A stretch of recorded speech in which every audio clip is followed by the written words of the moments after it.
There is a particular frustration that comes with broken clay, not the dramatic kind of breaking, not shattered into dust, but the quiet surgical incompleteness where a tablet survives just enough to show you what you're missing. In a museum collection, behind controlled glass, rests a fragment catalogued as CBS 10673. It comes from Nippur, that ancient city of scribes and temples, excavated in the late 19th century when archaeology was still learning how not to destroy what it discovered. The tablet is Old Babylonian, pressed into shape around 1650 BCE, and it preserves part of a flood tradition, a Sumerian language account of creation, antediluvian rulers, divine warning, and catastrophe. If you could hold it, you would feel its weight. Clay, once soft, now hard as stone. The surface carries the density of fired earth, and the wedge marks catch light at angles, making some signs sharp, and others barely visible, depending on how you turn it. But here is the problem that matters for tonight. The tablet is not complete. It joins with another fragment, CBS 10867, but even together the text has gaps, lines that start and then stop, names that appear in damaged context, phrases that scholars can reconstruct only by comparing this witness to other versions from other cities, other centuries, other scribal schools. And in some places the reconstruction is uncertain, not because the language is unknown, not because cuneiform itself is a mystery, but because the specific signs are missing, or worn, or never copied in quite the same way anywhere else. This is what scientists can't decode actually looks like in the real world of cuneiform scholarship.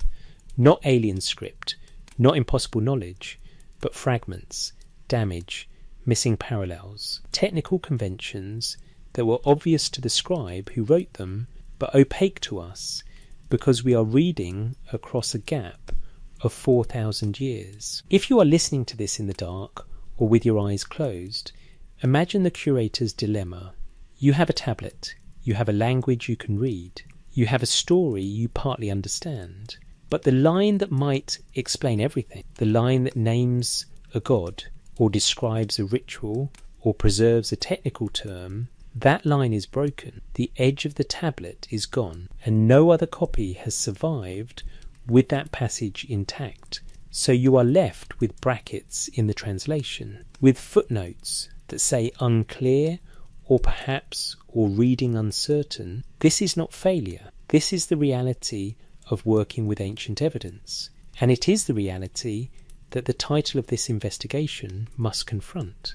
Because when we say Anunnaki codes in Sumerian tablets, scientists can't decode, we are making a claim about difficulty, a claim about mystery, a claim about something that resists understanding. And that claim is either sensational exaggeration or it is pointing to something real. Tonight, we will find out which. We will move through the actual mechanisms that produce unreadability in Mesopotamian texts, proto-writing that remains partially undeciphered, cryptographic spellings documented in scholarly corpora, technical series written for specialists, commentaries that assume training we no longer have, and, most commonly, simple physical damage. We will treat the Anunnaki not as a sensational answer, but as a test case, a divine category that appears across Sumerian and Akkadian traditions, whose name itself shifts in spelling and meaning, and whose role in the texts is described with formulaic language that can sound, to modern ears, like code. But we will not assume that difficulty means impossibility. We will not claim that mystery proves aliens or lost super civilizations.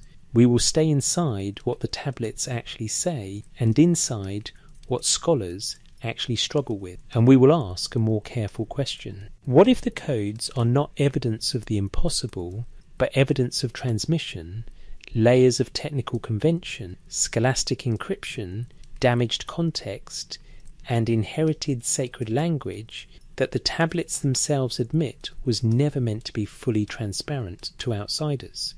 Because Mesopotamian scholarship was not egalitarian. It was restricted. It was taught in scribal schools. It was passed from master to student through years of copying, memorization, and oral explanation. And much of that oral explanation is gone. So when we read the tablets now, we are reading half of a conversation. We see the written text, but we do not hear the teacher's voice explaining what the abbreviations mean, what the technical terms refer to, what the context assumes. That is the first layer of code we must understand. Not secrecy for its own sake, but professional knowledge, encoded in the way any technical field encodes its language.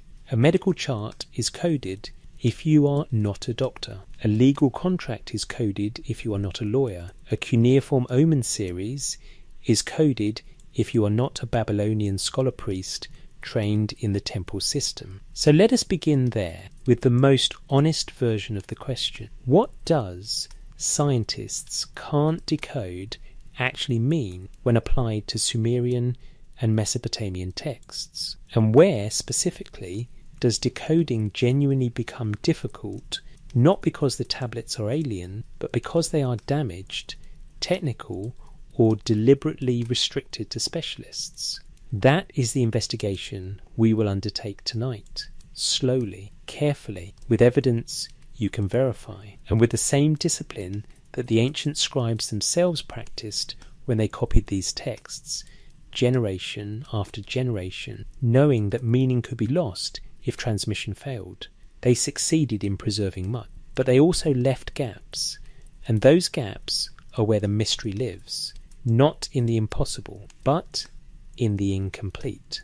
And that is where we go next. What scientists can't decode actually means. Before we speak of codes, we must define what it means to decode. And before we claim that something cannot be decoded, we must be precise about where the difficulty lies. In popular imagination, undeciphered often means written in an unknown script, expressing an unknown language, by an unknown people. That is the situation with a few ancient writing systems, Linear A from Crete, for example, or the Indus Valley script, where we do not yet know what language is being recorded, and so we cannot read the texts with confidence. But Sumerian and Akkadian cuneiform are not in that category. Sumerian is a known language, though it is an isolate, not related to any other known language family. Akkadian is a known language, part of the Semitic family, related to Hebrew and Arabic. Cuneiform script is deciphered. We know how the signs work. We know their phonetic and logographic values. We have dictionaries, grammars, and thousands of translated texts. So when someone says scientists can't decode Sumerian tablets, they are not saying the script is unreadable, they are saying something more specific, and that specificity matters. Let us walk through the real categories of difficulty in cuneiform studies without exaggeration, but also without dismissing genuine mystery. Category 1. Physical damage. This is the most common reason a text is unreadable. Tablets break, they erode, they are burned, they are buried in contexts where water, salt or pressure damages the surface. Even when a tablet survives, it may survive incomplete. A corner is missing, a column is worn, a crucial line is effaced. In such cases, scholars use brackets in translations to mark what is lost. For example, if a line reads the Anunnaki gods, the 7 destinies, the brackets indicate that the verb or phrase connecting the subject to the object is missing. We know gods are involved. We know destinies are involved. But we do not know what the gods did to the destinies, decreed them, changed them, witnessed them. The sign is gone. That is not a code. That is a gap. Category 2. Missing parallels. Even when a tablet is physically intact, a text may be difficult to interpret if we have no other copies to compare it to. Cuneiform literature was often copied multiple times, in different cities, across centuries. When we have several witnesses to the same composition, we can compare them and reconstruct damaged or unclear passages by checking what the other versions say. But some texts survive in only one copy. If that copy has an unusual spelling, or uses a rare word, or employs a technical term that does not appear elsewhere in the corpus, then we may not be able to translate it with confidence. This is especially true for highly technical genres, omen series, medical recipes, ritual instructions, mathematical procedures. The vocabulary is specialized. The scribes assumed the reader had training, and if we lack other texts that use the same terminology, we are left guessing. That is not a code in the sense of deliberate secrecy, but it functions like 1. Knowledge that was accessible to insiders, but opaque to outsiders. Category 3. Proto-cuneiform and proto-writing. The earliest stages of writing in Mesopotamia, from roughly 3300 to 3000 BC, are called proto-cuneiform or proto-writing. These tablets record economic transactions, inventories, and administrative data using a system of signs that is not fully phonetic. Many of the signs represent objects or quantities, but we do not always know how they were pronounced, and we do not always know what language was being recorded.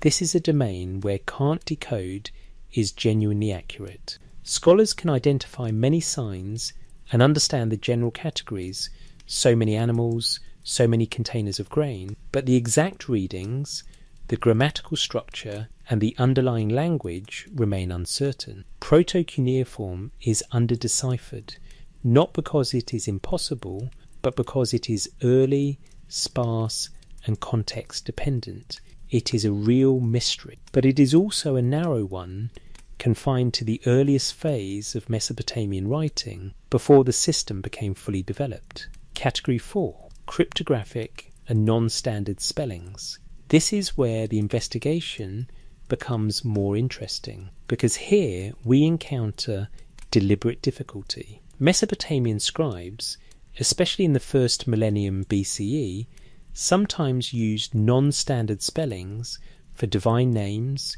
technical terms, and sacred vocabulary. These are often called cryptographic spellings in modern scholarship, not because they were secret in the sense of espionage, but because they required specialized knowledge to read. For example, the Aurak scholarly corpus notes that the term Anunna, the divine group often called Anunnaki in popular usage, has attested cryptographic spellings in later periods.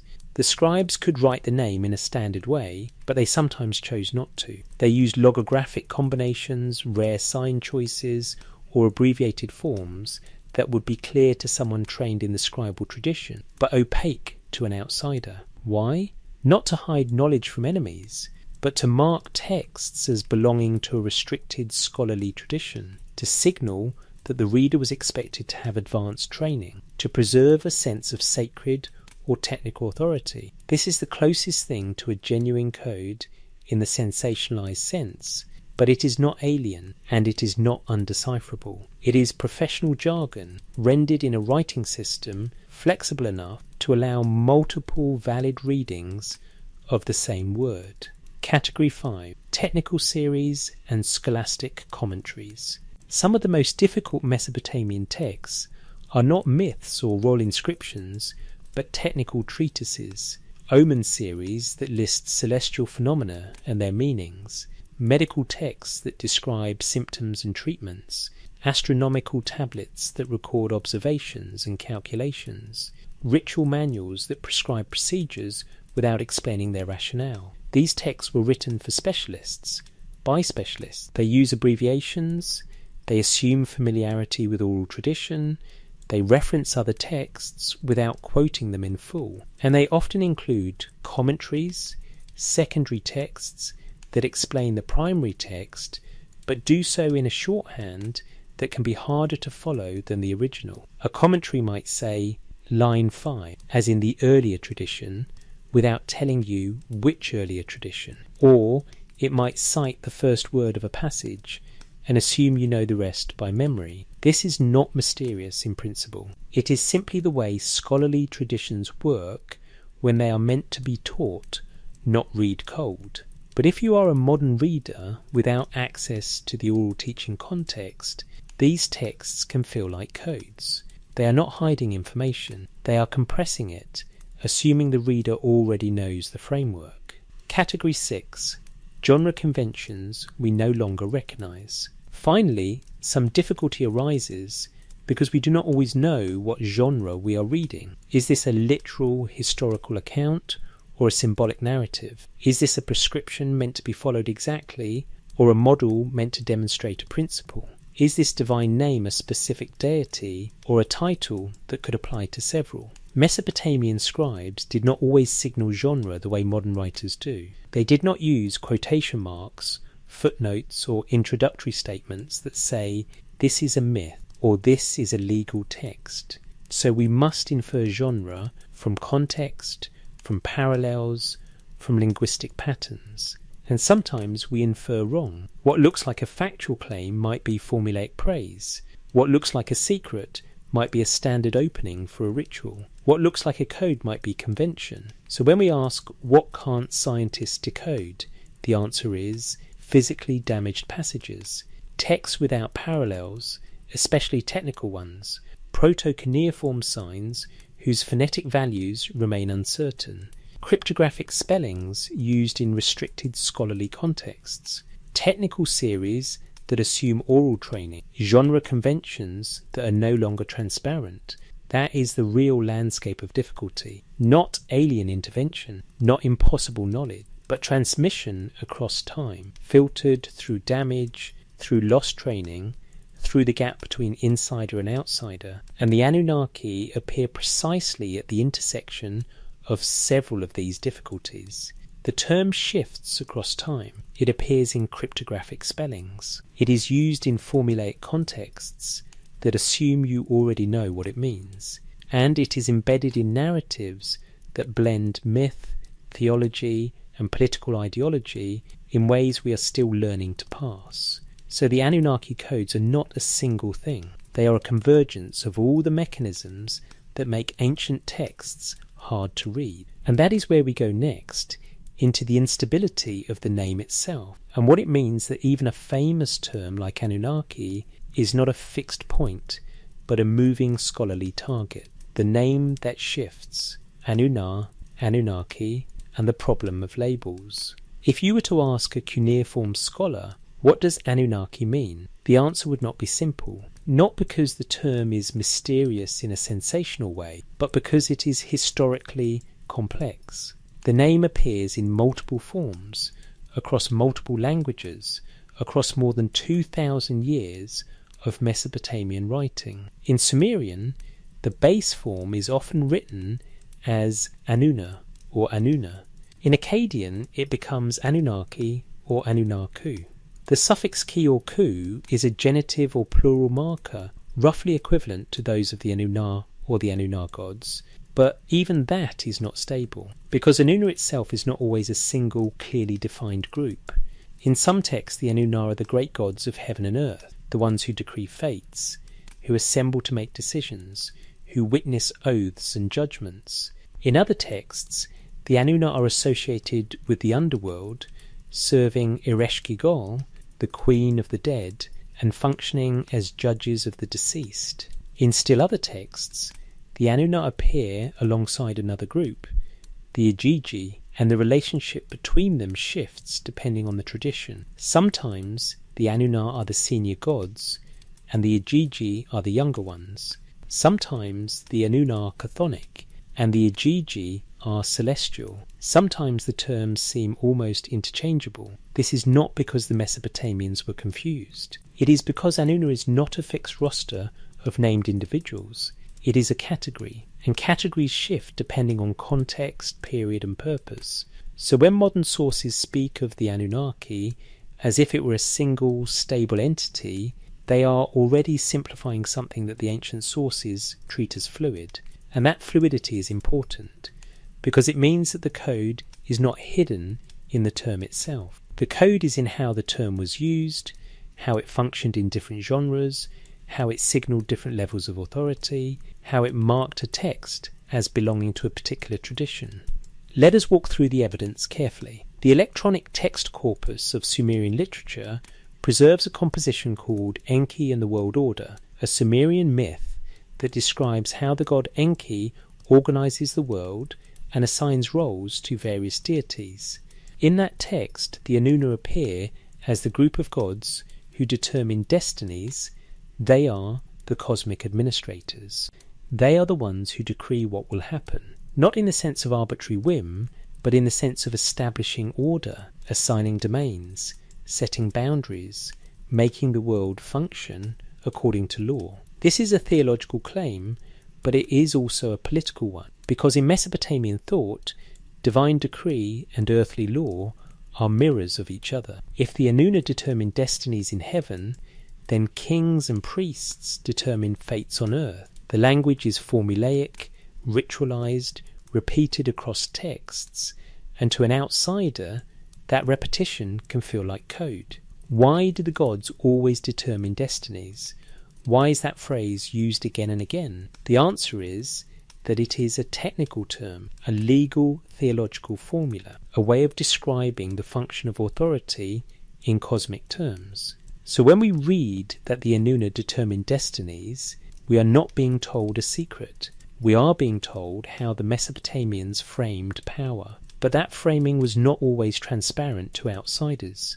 It assumed you understood the context. It assumed you knew what determining destinies meant in the religious and political vocabulary of the time. And if you did not, the phrase could feel cryptic. Now let us turn to the Aurat Corpus, a major digital resource for Mesopotamian studies, which includes detailed dossiers on divine names and their attestations. The entry on Anunnar, Anunnaki notes that the term is attested from the early dynastic period through the first millennium BC. It appears in Sumerian literary texts, in Akkadian myths, in omen series, in royal inscriptions, and in ritual commentaries.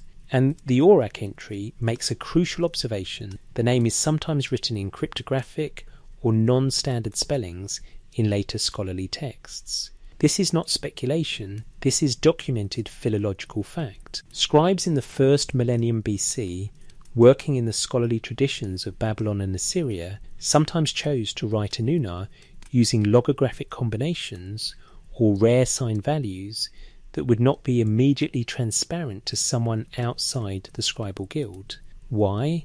Because writing in these contexts was not just communication, it was also a marker of belonging, a way of signalling, I am trained, I am an insider, I know the tradition, and that tradition included the flexibility to write the same word in multiple ways, choosing the spelling that best fit the context, the genre, or the desired level of formality. So when we encounter these cryptographic spellings, we are not seeing alien codes, we are seeing professional convention. But from the outside, without training, those conventions can be opaque. That is one layer of the Anunnaki code.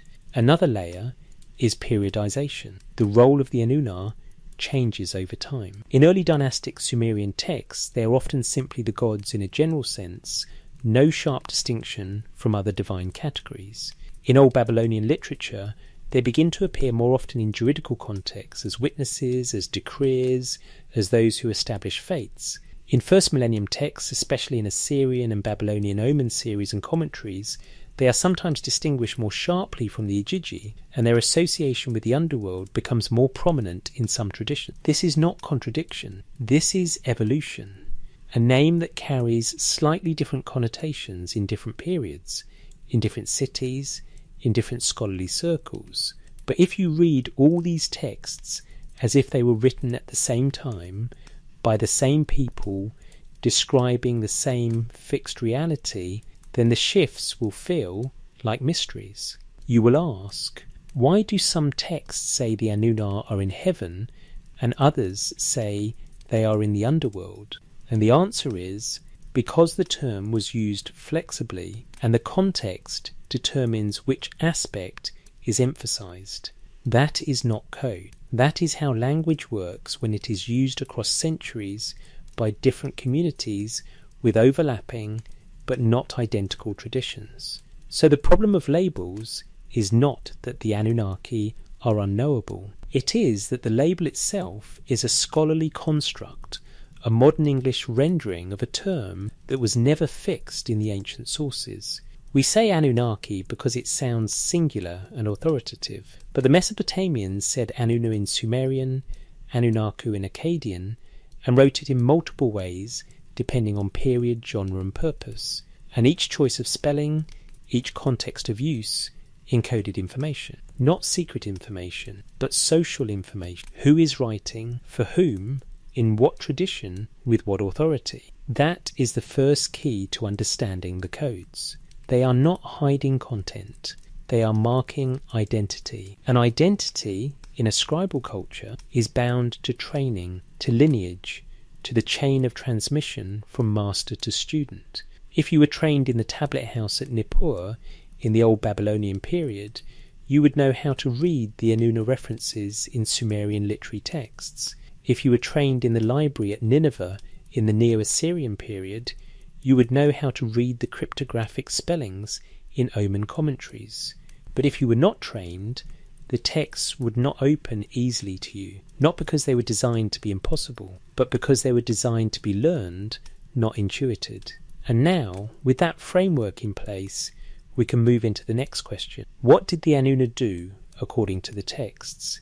And how is that role described in language that can feel to modern readers like administrative code? Because the gods, in Mesopotamian thought, do not simply exist. They function. They have jobs. And those jobs are described in formulaic, repetitive, technical language, the language of decree, of fate, of cosmic law. And that language is the next layer we must decode. The fate decrees and the administrative mind. In Mesopotamian texts, the gods do not simply reign, they administer, they assign, they decree, they witness, they judge. The language used to describe divine action is not the language of miracles or mystery, it is the language of governance. And once you notice that, the texts begin to read less like mythology and more like cosmic bureaucracy. This is not reductionism. This is listening to what the texts actually say. When the Anunna appear in Sumerian literature, they are often described with a specific verb, to determine destinies or to decree fates. In Sumerian, this is rendered with terms like namtar, ha, keti, and verbs of decreeing or fixing. In Akkadian, the corresponding phrase involves miti, destiny lot, and verbs like mu to fix, to determine. This is formulaic language. It appears in hymns, in myths, in royal inscriptions, in ritual texts. And it is not vague, it is specific. To determine destinies means to establish the order of things, who rules, who serves, what boundaries exist, what obligations are binding. It is legislative language dressed in theological terms. Or, to put it another way, it is theological language that describes what we would call legislation.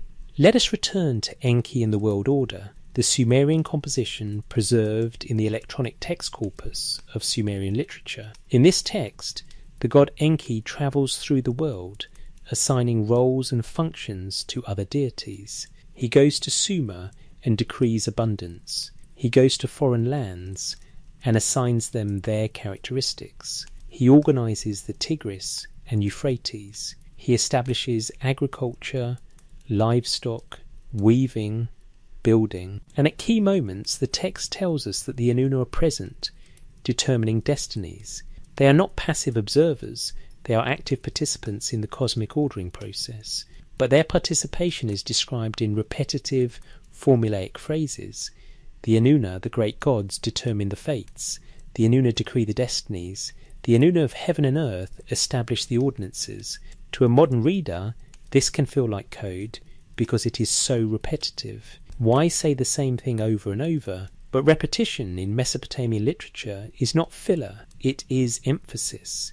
It is ritual. It is the way authority is inscribed into language. When a phrase is repeated across multiple compositions, across centuries, it becomes canonical. It becomes the official way of describing divine function. And that official language carries legal weight, because the same phrases that describe gods determining destinies are also used in royal inscriptions to describe kings enacting decrees. The king determines the fate of a conquered city. The king establishes ordinances for his people. The king acts as the human representative of the divine decreeing power. So when we read about the Anunna determining destinies, we are reading the theological template for earthly governance.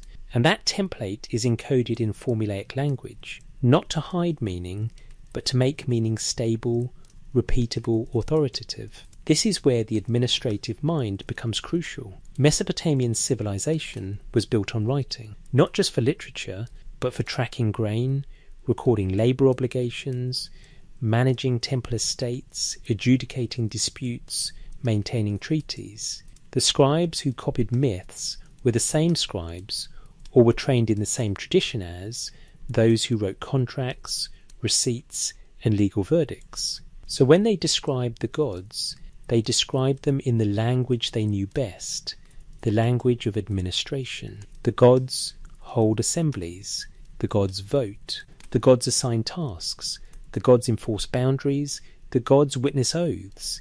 This is not primitive personification, this is sophisticated institutional thought projected onto the cosmic level. And the Anunna, as a category, represent the assembly of those with decreeing authority. They are not individual personalities in every text.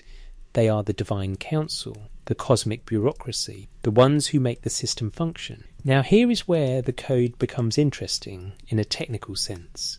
If you are reading these texts as an outsider, the formulaic language can obscure meaning. You see the Anunna decree fates, and you think, what does that mean? But if you are reading as an insider, as someone trained in the scribal tradition, you recognize the phrase as a stock formula. You know it signals authority. You know it marks this passage as dealing with cosmic law. You know it connects to other texts that use the same language. And you may even know oral traditions, now lost to us, that explained what specific fates were decreed in specific contexts. The written text is a mnemonic, a shorthand, a reference point for knowledge that was also transmitted orally. And when the oral transmission is lost, the written text can become opaque, not because it was designed to be secret, but because it was designed to be supplemented. This is a crucial insight for understanding the Anunnaki codes. Much of what feels like code is simply the absence of the teaching context. We have the written word. We do not have the teacher's voice explaining what the word implies, what traditions it evokes, what legal or ritual procedures it references. So the text feels cryptic, but to the original audience it would have felt clear, not because they were decoding, but because they were trained. Let us take one more example from the realm of fate and decree. In some texts, the Anunna are described as establishing me, a Sumerian term often translated as divine powers, ordinances, or sacred decrees. The concept of me is itself complex. Me are the fundamental principles that make civilization function: kingship, priesthood, law, music, writing, sexual intercourse, war, peace, craftsmanship, and so on. In the myth of Inanna and Enki, the goddess Inanna receives the me from Enki and brings them to her city, Uruk. The me are not abstract ideas. They are concrete, transferable powers. They can be held, stolen, given, lost. And the gods who control them control the structure of reality. So when the Anunna determine destinies, part of what they are doing is assigning me, deciding who gets which powers, which cities have which functions, which peoples have which roles.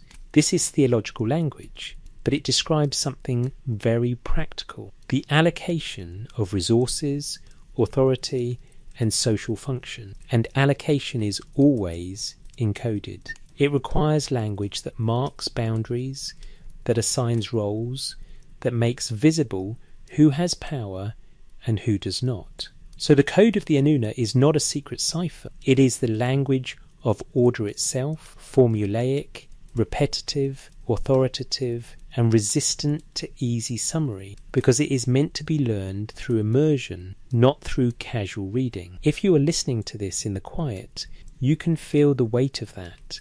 Imagine being a scribe in training. You spend years copying the same compositions over and over. You memorize the formulae. You learn when to use the Anunna of heaven and earth versus the great Anunna versus the Anunna of the underworld. You absorb the distinctions not through explicit rules, but through pattern recognition. And eventually, the language becomes second nature. You do not decode it anymore. You read it fluently. But someone outside that training, someone 4,000 years later, reconstructing the tradition from fragments, will struggle. Not because the language is impossible, but because the training is lost.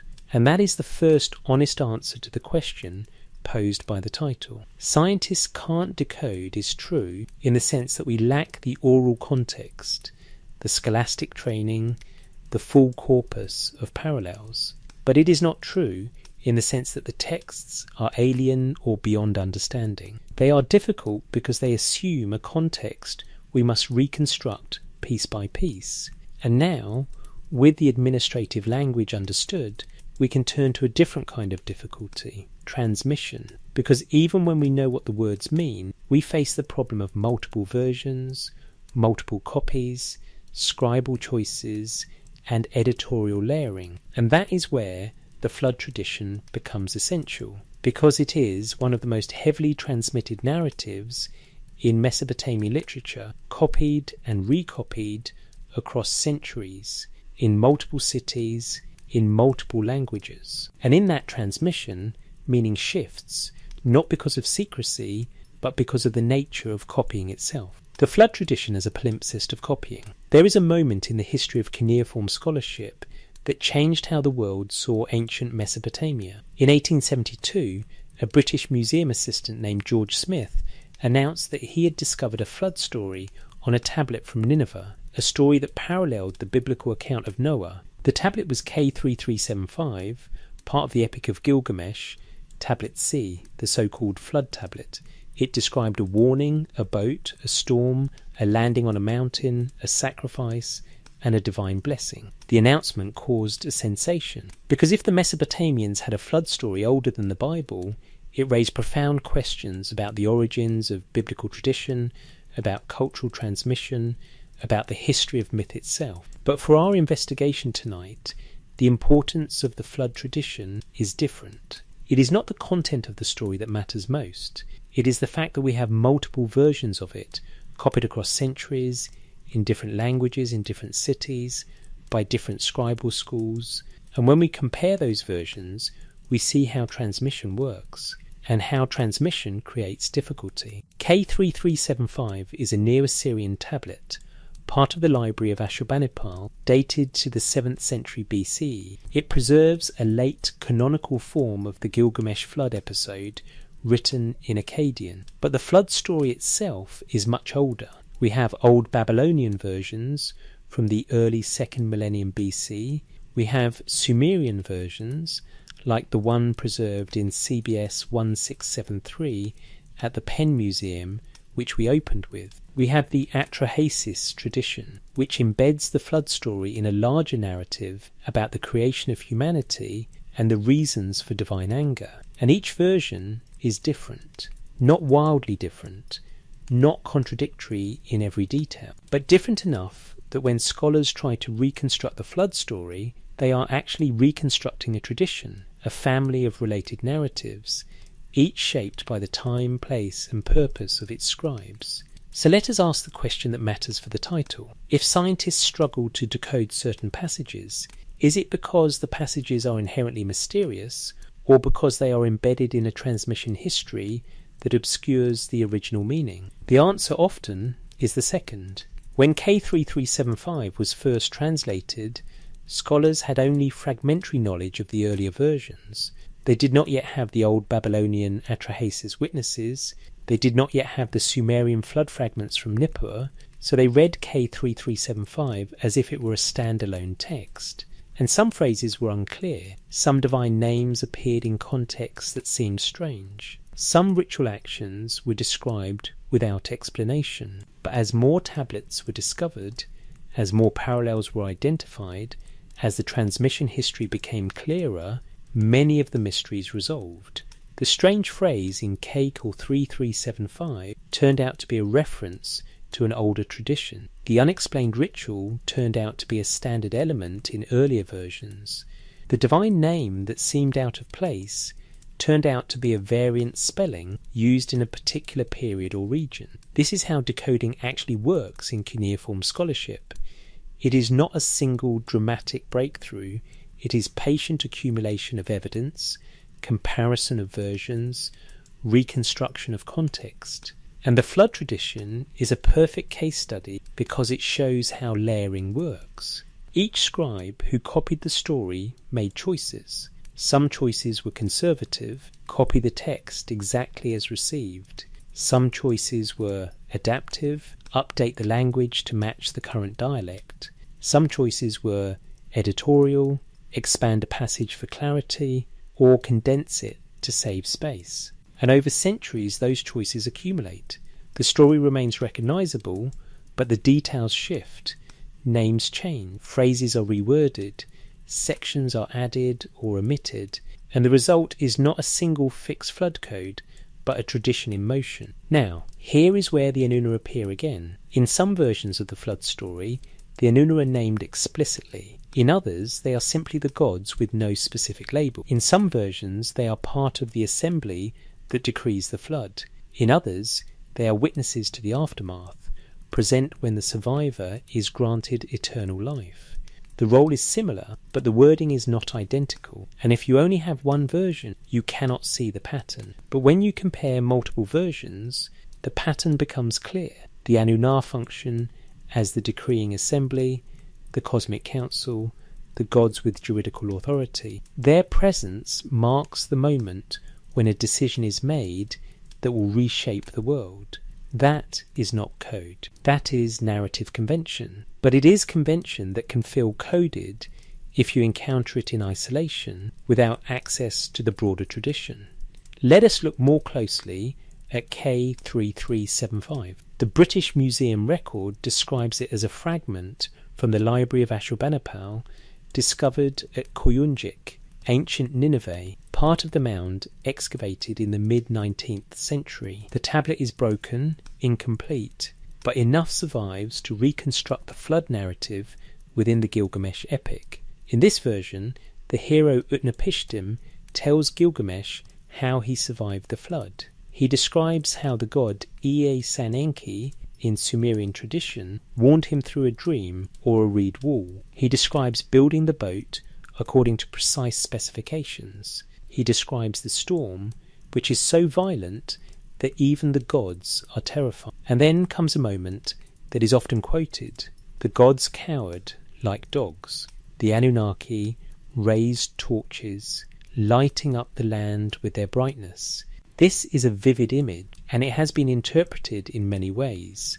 Some read it as literal. The gods held torches during the storm. Some read it as metaphorical. The lightning seemed like divine fire. Some read it as ritual.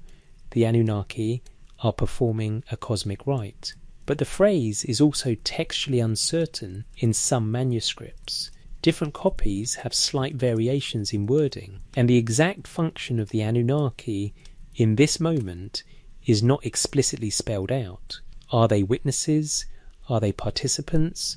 Are they simply present because any major cosmic event requires the divine counsel? The text does not tell us.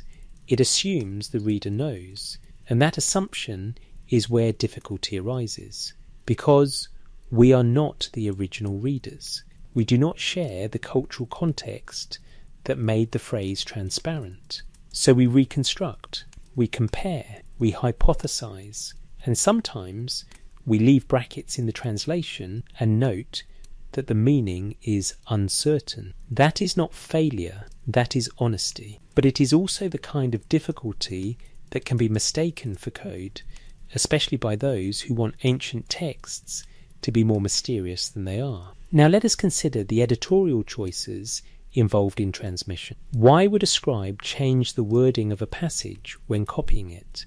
There are many reasons, none of them sinister. The scribe might be updating archaic language to match contemporary usage. The scribe might be harmonizing the text with other versions to create a more consistent tradition. The scribe might be abbreviating to save space on the tablet. The scribe might be expanding to clarify something that had become obscure. The scribe might simply make an error, misremembering a sign, skipping a line, or copying from a damaged exemplar. All of these things happen, and all of them contribute to the textual instability that makes reconstruction difficult. But instability is not code. Instability is the natural result of transmission across time and space by human hands. So when we ask, why can't scientists decode this passage? The answer is often because we have multiple versions that say slightly different things, and we are trying to determine which version is oldest, which is most reliable, and what the passage originally meant before it was reshaped by centuries of copying. That is hard work, but it is not mysterious work. It is philological work, grounded in method, in comparison, in the slow reconstruction of transmission history. And the flood tradition is one of the clearest examples of how that work is done. We have Sumerian versions, we have Old Babylonian versions, we have Neo-Assyrian versions. We can trace the story's evolution. We can see which elements remain constant and which elements shift. And in doing so, we learn not just about the flood, but about how Mesopotamian culture preserved and adapted its narratives. That is the second key to understanding the Anunnaki codes. They are not single, isolated mysteries. They are elements within a transmission history, a history we can partially reconstruct, but never fully recover, because much of the oral context is lost. And now, with the flood tradition as our model, we can turn to a second flood witness, a different tablet, a different city, a different moment in transmission. Because the more versions we compare, the clearer the patterns become. And the more we see that difficulty is not proof of the alien, but proof of the human. Proof that these texts were copied, taught, learned, adapted, and preserved by people who cared deeply about keeping the tradition alive, even as they shaped it to meet the needs of their own time. A second flood witness, a different kind of difficulty. If we are going to understand how transmission creates difficulty, we need more than one example. We need to see how the same story changes when it is told in a different city, in a different language, by a different scribal school. So let us turn to another flood tablet, one held in the British Museum, catalogued as 1889,426.236.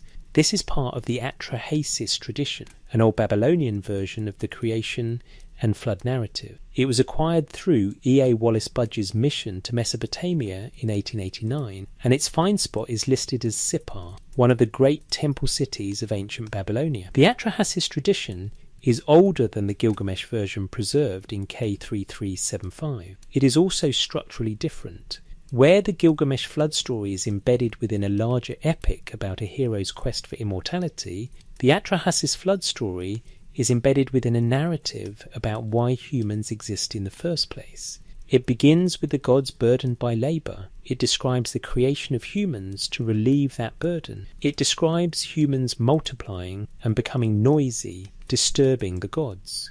And it describes the flood as a divine response to that disturbance. So the flood is not an isolated catastrophe. It is part of a larger pattern: creation, proliferation, disturbance, destruction, restoration. And the Anunna appear at key moments in that pattern, not as villains, not as heroes, but as the assembly of gods who make decisions.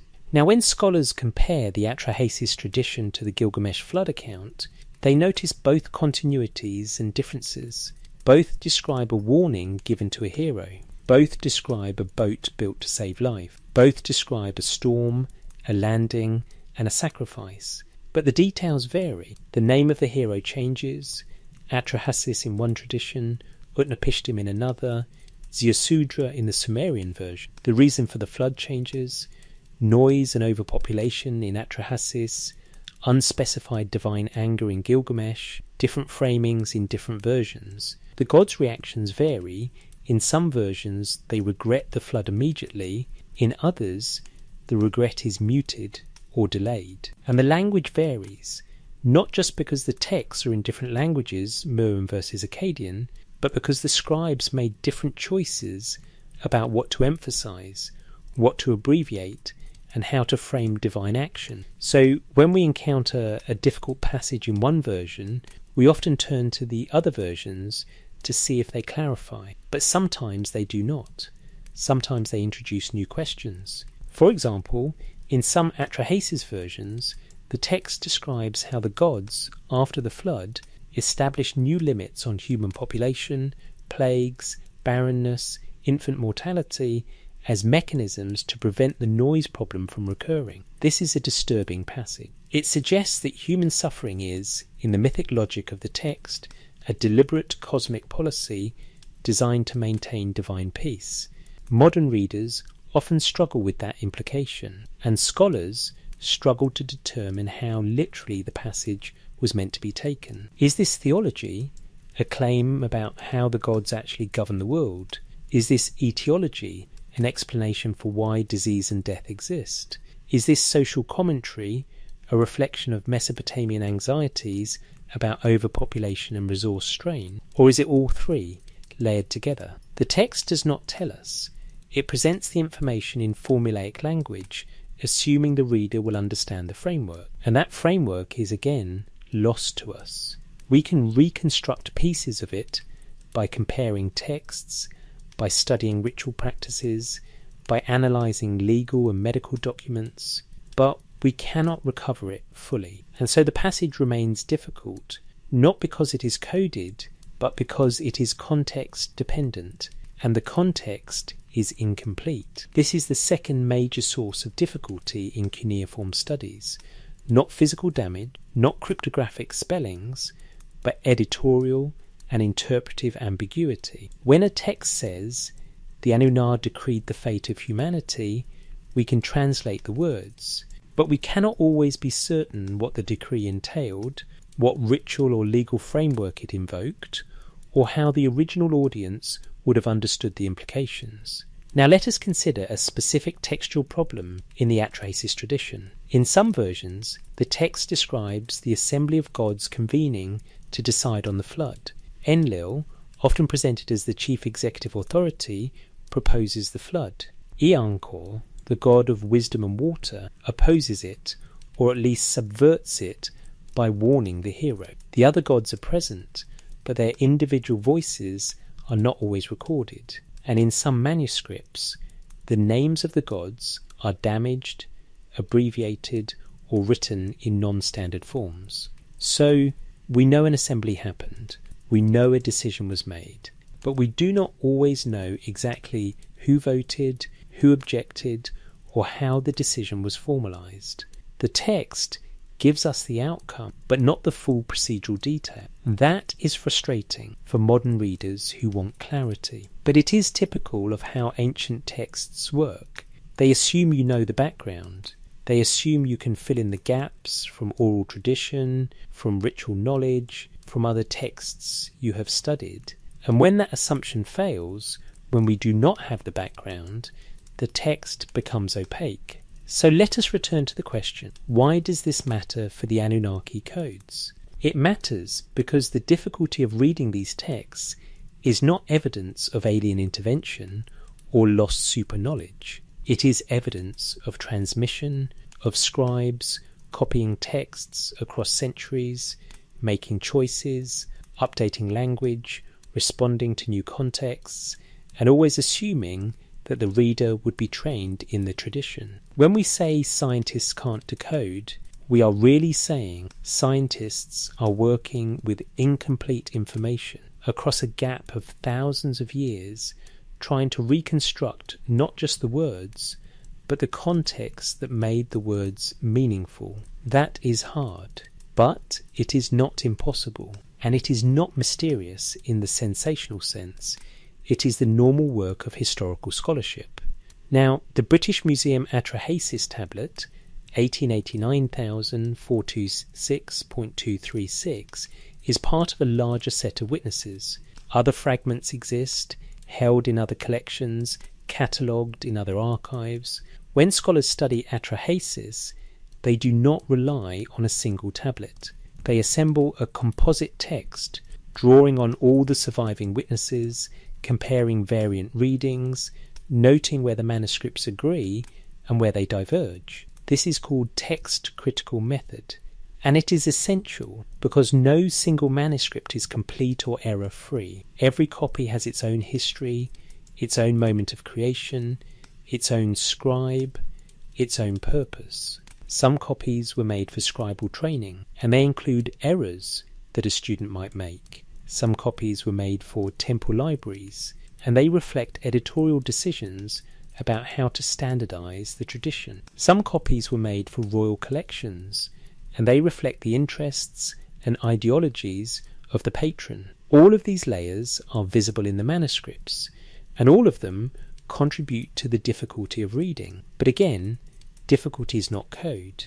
Difficulty is the result of working with real historical artifacts produced by real human beings, shaped by real social and intellectual contexts. And the Atrahasis tradition, like the Gilgamesh tradition, shows us that the flood story was not a single fixed narrative. It was a tradition, told and retold, copied and adapted, preserved because it mattered, but never frozen in a single authoritative form. That is the nature of oral derived literature. It is stable enough to be recognizable across centuries, but it is flexible enough to adapt to new audiences, new purposes, new questions.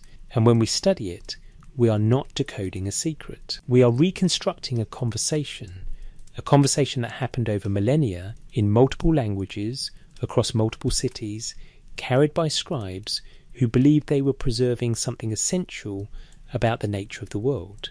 So the Anunnaki codes, insofar as they exist in the flood tradition, are not ciphers, they are conventions, formulaic phrases that signal divine assembly, divine decree, divine authority. And the difficulty of reading them is not a sign of their alien origin. It is a sign of our distance from the scribal schools that taught those conventions as second nature. That distance is unbridgeable in some ways.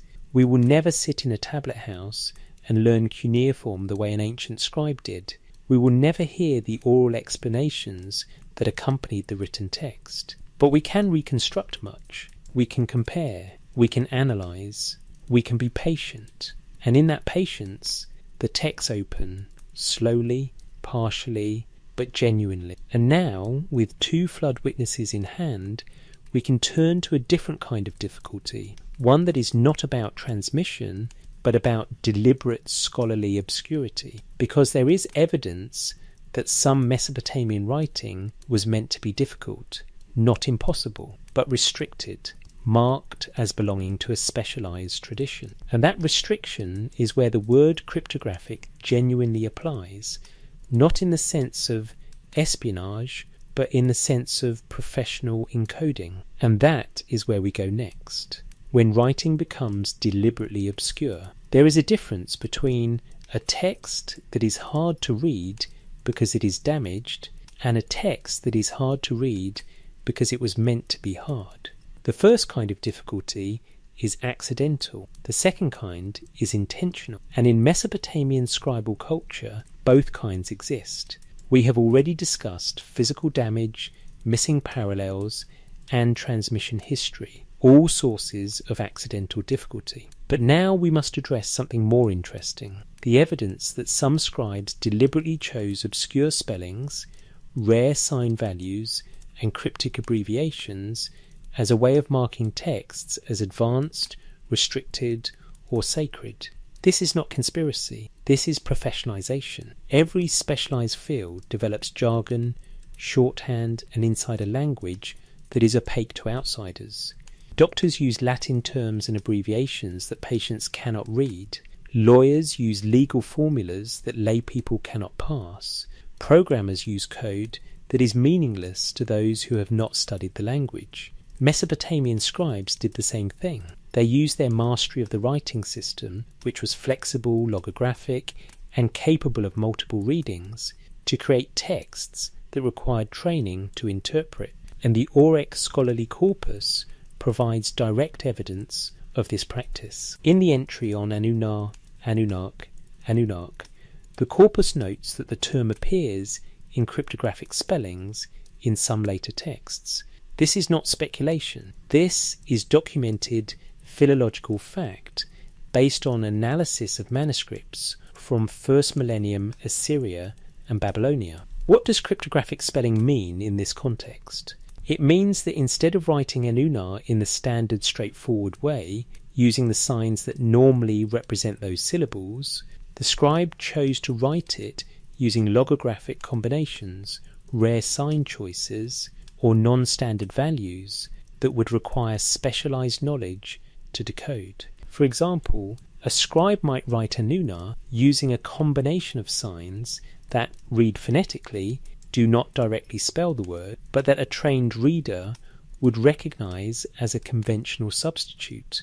Or a scribe might use a Sumerian logogram with an unusual Akkadian reading, requiring the reader to know both the logographic tradition and the phonetic convention. These choices are not random. They are deliberate markers of scholastic authority. They say, in effect, this text is for advanced readers. If you are reading this, you should already know what this sign combination means. Why would scribes do this? Several reasons. First, to mark texts as restricted. Not every text was meant for every reader. Some texts were for beginners in the scribal school. Some texts were for advanced students. Some texts were for priests and scholars who had completed years of training. By using cryptographic spellings, a scribe could signal the intended audience. Second, to preserve tradition. In some cases, cryptographic spellings preserved older ways of writing that had fallen out of common use but were still recognized by scholars.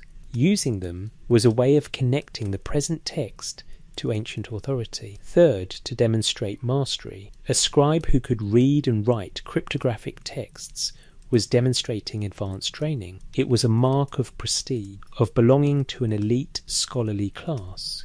So when we encounter these spellings in texts, we should not see them as evidence of alien codes.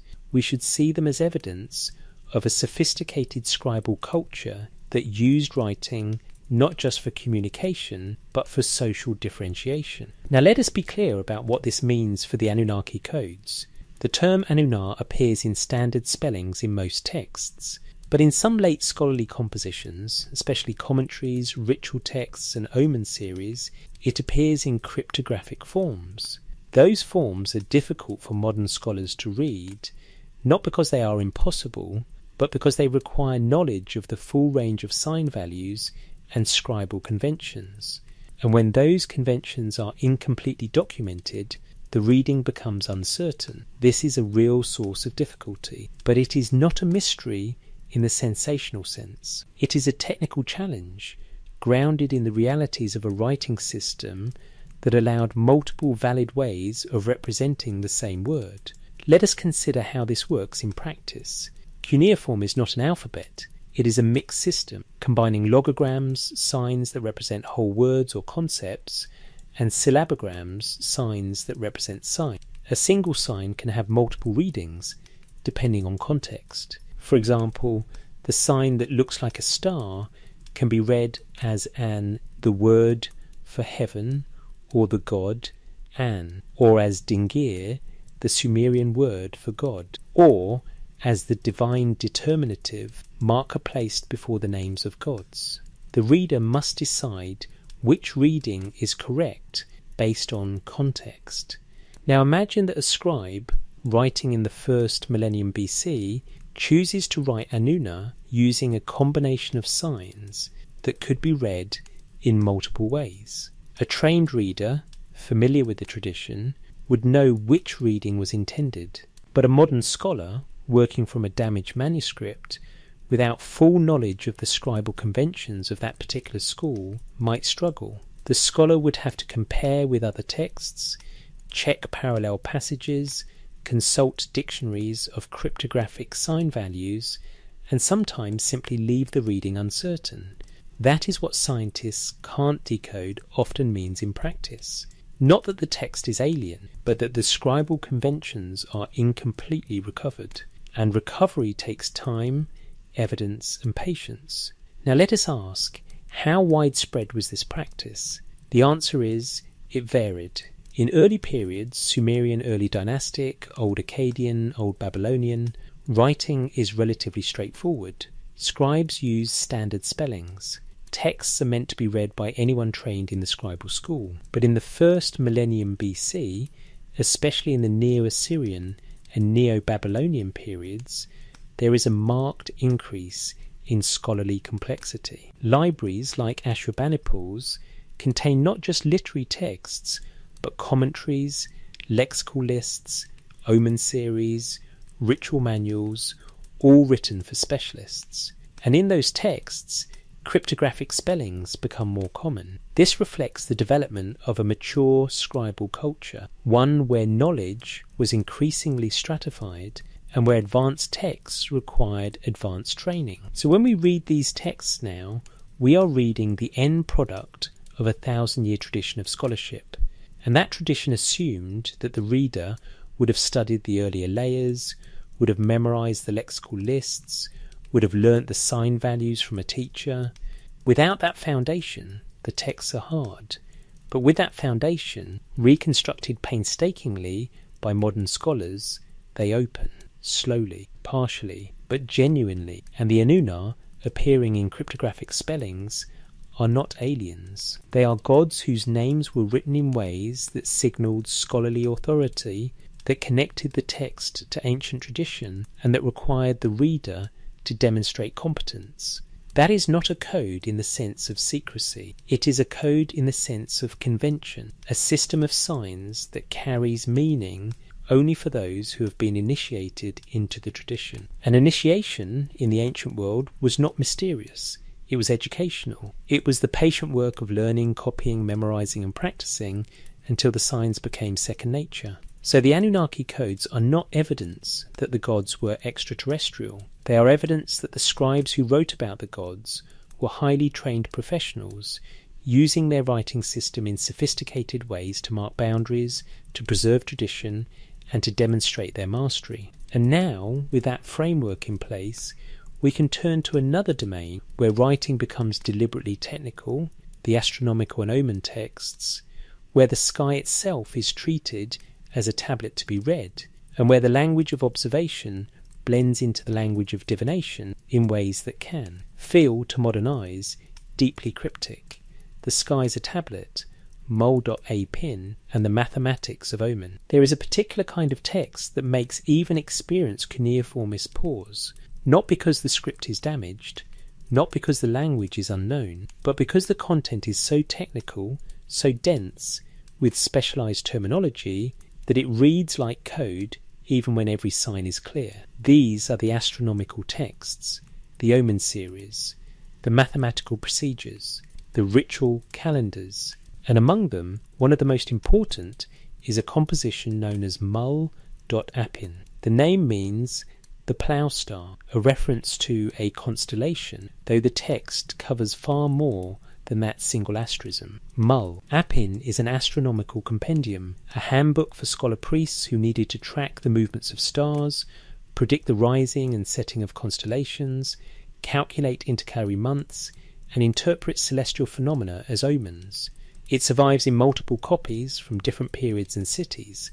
One exemplar is held in the British Museum, catalogued as BM 86378, registration number 1899610.108. The tablet is Neo-Assyrian, part of the scholarly tradition that flourished in the first millennium BC. And when you look at the text, you see why it can be mistaken for code. It is a list, not a narrative, not a hymn, a list. Star names, rising times, visibility periods, intervals measured in Brew unit of time, roughly 2 hours, associations with gods, with months, with ritual moments. If you are not trained in the system, the text is nearly impenetrable, not because the words are unclear, but because the meaning depends on understanding the framework. What is a brew? Why does this star rise 40 brew after that one? What does it mean that a star is in the path of Enlil versus in the path of E? These are not secrets in the sensational sense. They are technical terms within a coherent system of celestial observation and interpretation. But if you do not know the system, the text feels like code. Let us slow down and understand what mul.apin actually does. The text is organized into tablets, multiple columns, multiple sections, each dealing with a different aspect of astronomical knowledge. Tablet I begins by listing stars and constellations in the order they rise throughout the year. It describes heliacal risings, the moment when a star becomes visible on the eastern horizon just before sunrise. This was crucial for timekeeping in a pre-mechanical world. The rising of certain stars marked seasons, agricultural cycles, ritual occasions. So the text is not abstract. It is practical. It tells you when to expect certain stars, so you can coordinate your calendar, your festivals, your agricultural work. But the language is compressed. It assumes you already know which stars are which. It assumes you can recognize constellations by their Sumerian or Akkadian names, which do not always correspond neatly to modern star catalogues. And it assumes you understand the observational framework, what it means for a star to stand in the path of Anu or to be associated with a particular divine domain. This is where the Anuna reappear, not as actors in a story, but as part of the cosmic geography. In some Mesopotamian astronomical texts, the sky is divided into 3 paths or bands: the path of Anu, the central band, around the celestial equator, the path of Enlil, the Orthand, and the path of E, the Othern band. These are not arbitrary divisions. They correspond to observable regions of the sky, and they are named after major gods to give those regions theological significance.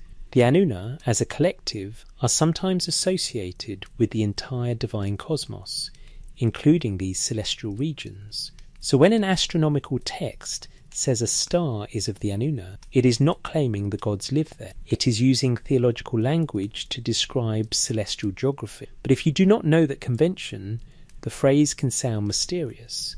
A star of the Anuna becomes, in sensational retellings, evidence of alien astronomy. But in context, it simply means a star associated with the divine realm, part of the ordered cosmos that the gods decree and maintain. Now let us consider the mathematical content. Mul.apin includes procedures for calculating the length of daylight and night throughout the year. In Mesopotamia, these calculations were done using a simplified model. The year was divided into idealized months, and the ratio of day to night was assumed to change in regular steps. The longest day was twice the length of the shortest night. The shortest day was half the length of the longest night, and in between the ratio shifted predictably. This is not accurate by modern standards. The real variation in daylight is more complex, but it is a functional approximation that allowed scribes to create workable calendars. The text gives you the ratios. It tells you how many brew of daylight in each month. It tells you how to adjust for intercalary months when the lunar calendar drifts out of sync with the solar year. And it does all of this in a dense, formulaic style that assumes you are already familiar with the underlying concepts. If you are trained, this is clear and useful. If you are not, it reads like code. But it is not code. It is technical writing. And technical writing is always opaque to those outside the field. So when we ask, can scientists decode this? The answer depends on what we mean by decode. Can modern scholars translate the words? Yes. Can modern scholars understand the astronomical framework? Yes, with effort. Can modern scholars replicate the observations and calculations? Yes, and they have. But can modern scholars instantly understand a damaged or abbreviated passage without context? Not always. And that is where difficulty arises, not because the knowledge is alien, but because the knowledge is specialized, and the training context is lost. Let us take one example from mole.apin that illustrates this.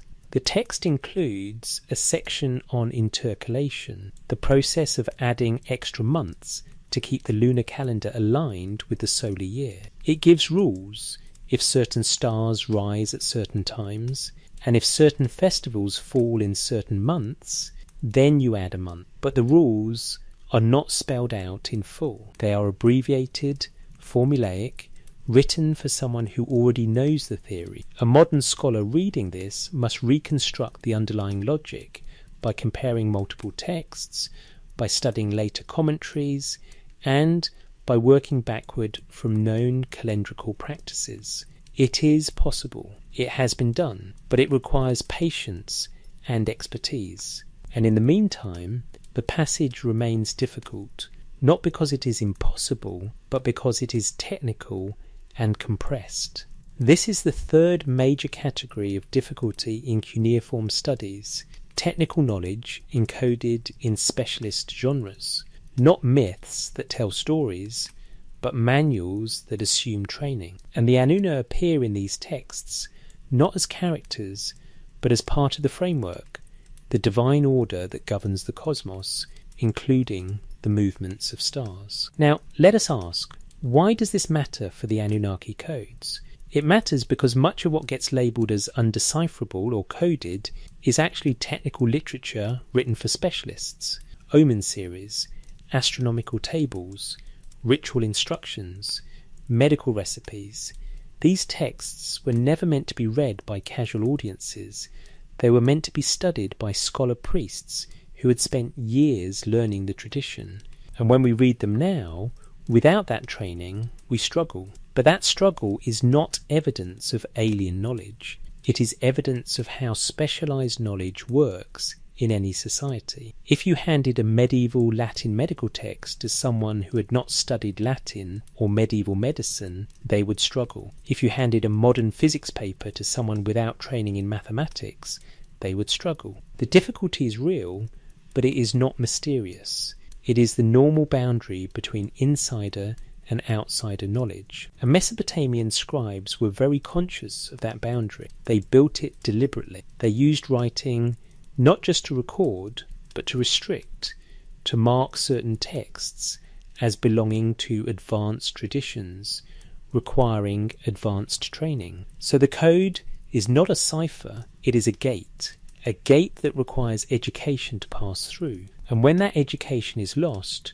when the scribal schools close, when the oral traditions fade, the gate becomes harder to open. But it is not locked forever. Modern scholars have reconstructed much. They have learned to read astronomical texts, to replicate calculations, to understand the observational frameworks.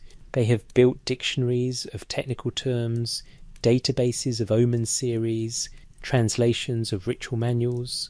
The work continues, and the more we learn, the more the codes resolve into comprehensible technical writing. Not simple, but comprehensible. And now, with astronomy as our example of technical opacity, we can turn to another layer of difficulty: commentaries. Because in Mesopotamian scholarly tradition, texts were not only copied, they were explained. And those explanations, written in dense, abbreviated form, can be harder to read than the original texts. That is where we go next. Commentary on commentary, when a tablet explains a tablet. There is a particular irony in the history of cuneiform scholarship.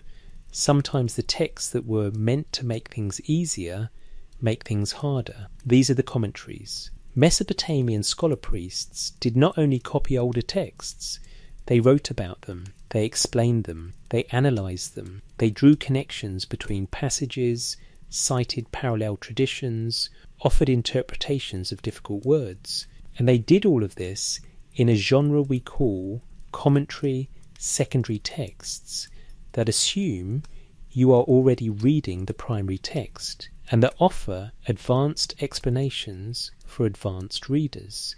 But here is the problem. The commentaries are often more cryptic than the text they explain. they use abbreviations. They cite passages without quoting them in full. They assume you have memorized the base text and can recognize a reference from a single word. They employ technical vocabulary that is even more specialized than the base text. So when a modern scholar encounters a commentary, the first challenge is not to understand what the base text means. It is to understand what the commentary is saying about the base text. And sometimes that is harder. One example is held in the British Museum, catalogued as K4292. This tablet is part of a commentary on the Enma Anu Enlil series, one of the great Omen compendia of Mesopotamian scholarship. Enma Anu Enlil is a vast collection of celestial omens, recording observations of the moon, sun, planets, stars, and weather phenomena, along with the interpretations of what those phenomena mean. It was compiled over centuries, copied and expanded, and used by scholar priests to advise kings and temples on matters of state and ritual. The series includes dozens of tablets, thousands of omens, and a technical vocabulary that is dense and specialized. And then there are the commentaries, texts like K.4292 that take passages from Enma Anu Enlil and explain them, or rather, explain them for readers who are already advanced students of the series. Let us imagine what it is like to read such a text. The commentary begins by citing the first words of an omen. It does not quote the entire omen, it assumes you know the full text by memory. Then it offers an interpretation, often using synonyms, alternative readings, or references to other texts. But those references are not spelled out, they are abbreviated.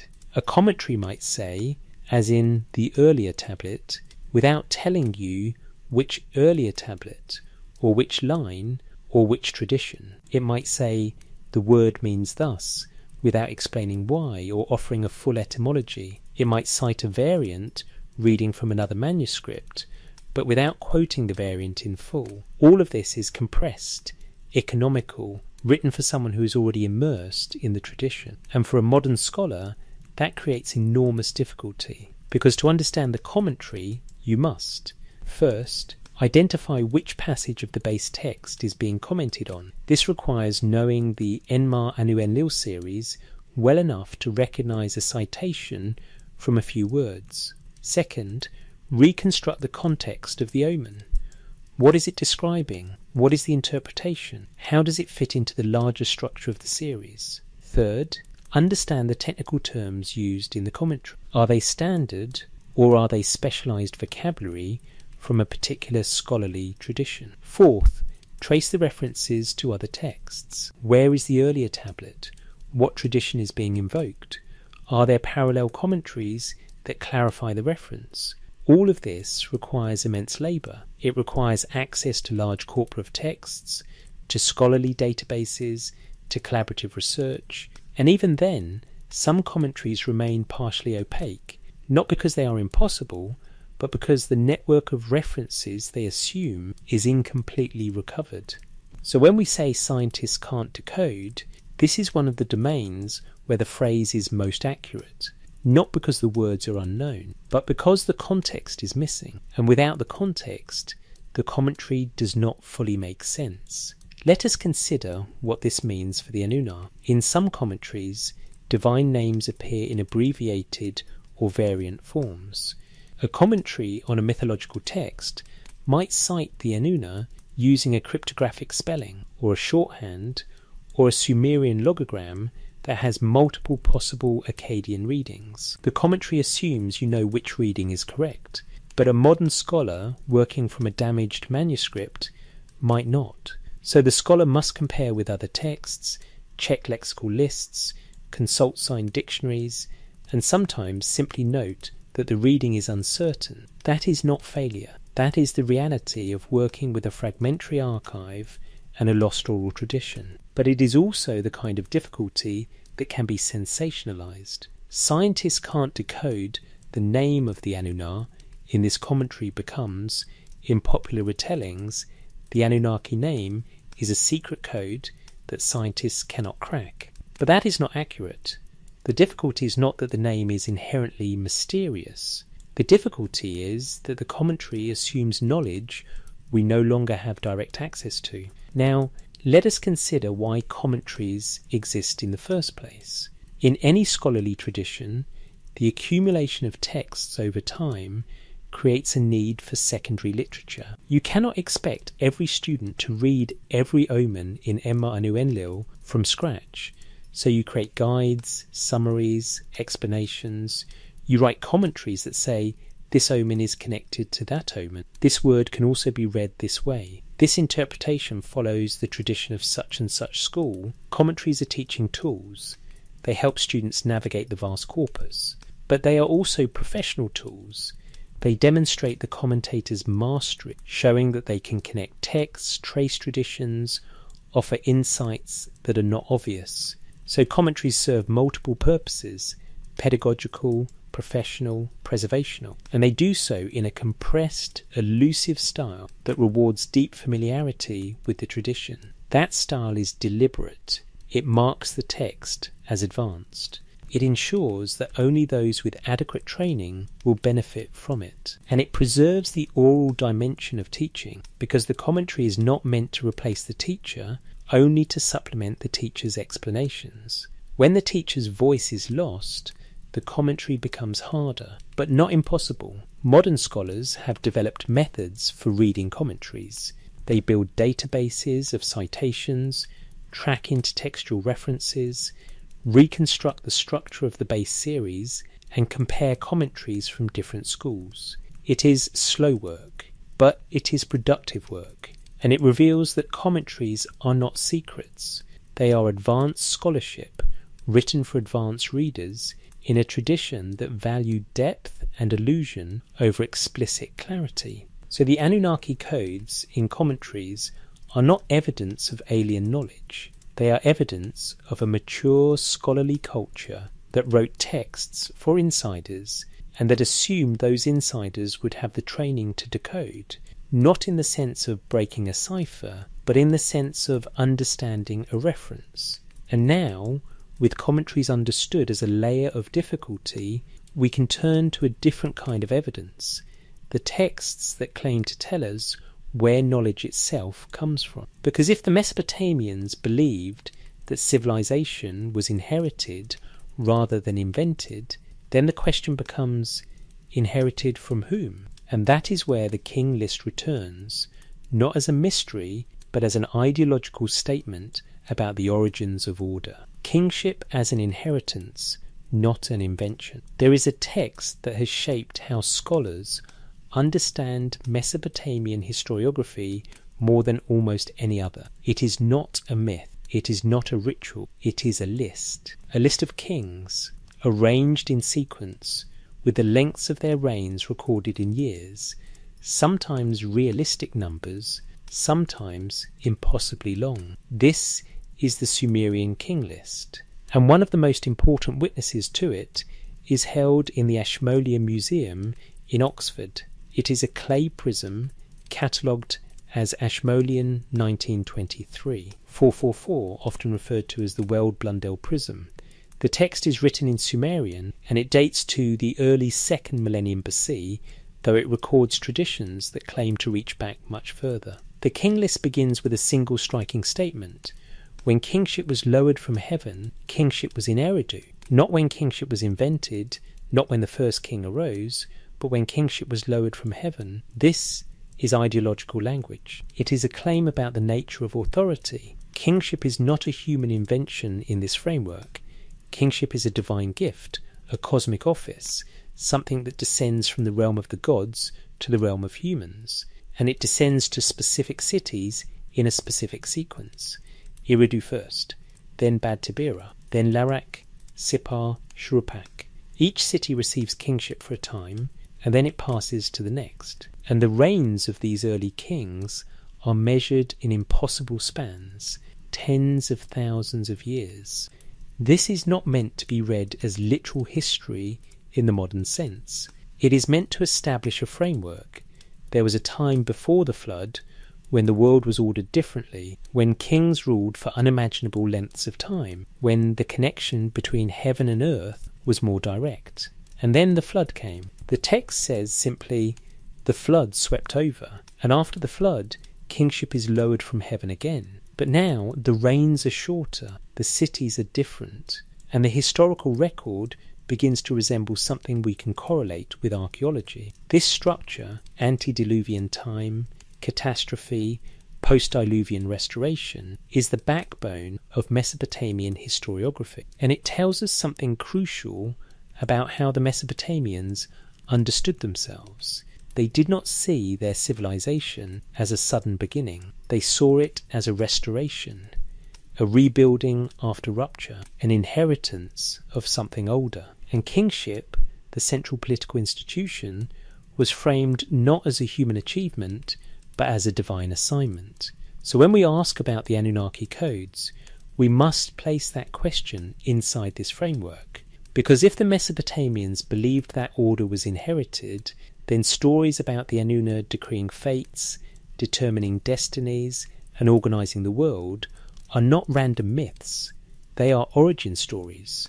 They explain why things are the way they are by pointing to decisions made before human history began. And those decisions are encoded in formulaic language, in ritual speech, in the kind of phrasing that signals this is not negotiable. This is inherited truth. Let us consider what this means for the difficulty of reading. When a text says, the Anunna determined the destinies of the antediluvian kings, it is making a claim about legitimacy. It is saying that those kings ruled not by force, but by divine decree. They were appointed.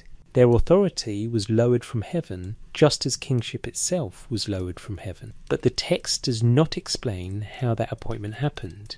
It does not describe a ceremony or a negotiation or a selection process. It simply asserts the outcome. And that assertion is repeated across texts in slightly different forms, but with the same basic structure. So if you are reading these texts without understanding the ideological framework, the repetition can feel mysterious. Why do they keep saying the Anunna determine destinies? What does that mean? Is there a hidden meaning? But the meaning is not hidden, it is assumed. The texts assume you understand that divine decree is the foundation of earthly order. They assume you know that kingship is inherited, not invented. They assume you accept the framework where gods assign roles and humans fulfill them. And if you do not accept that framework, the texts do not argue with you. They simply repeat the claim as if repetition itself makes it true. That is not code. That is ideology. And ideology, by its nature, is not transparent.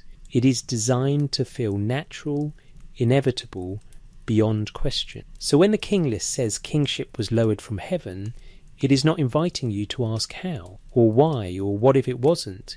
It is telling you this is how the world works. Accept it, learn it, transmit it. And if you are a scribe copying the king list, you are participating in that transmission. You are preserving the ideological claim that order is inherited, that authority is divine, that civilization is restoration. Now let us ask, what happens when this framework meets the Anunna? The Anunna, as we have seen, are the gods who decree fates. The king list tells us that kingship is lowered from heaven. Put those two ideas together and you get a clear picture. The Anunna are the ones who lower kingship. They are the assembly that decides which city receives the office, which king is appointed, which dynasty is legitimate. They are, in the mythic language of these texts, the cosmic source of political authority, and that makes them essential to the ideological structure of Mesopotamian kingship. Every king who ruled in Sumer or Akkad or Babylonia or Assyria was in some sense claiming to inherit authority from the Anunna. Not directly, necessarily, but through a chain of legitimacy that went back, in theory, to the moment when kingship was first lowered from heaven. So when a royal inscription says, "The Anunna decreed my destiny," it is not a poetic flourish. It is a political claim. It is saying, my authority is legitimate because it is inherited from the divine order. And that claim is encoded in formulaic language that assumes you already accept the framework.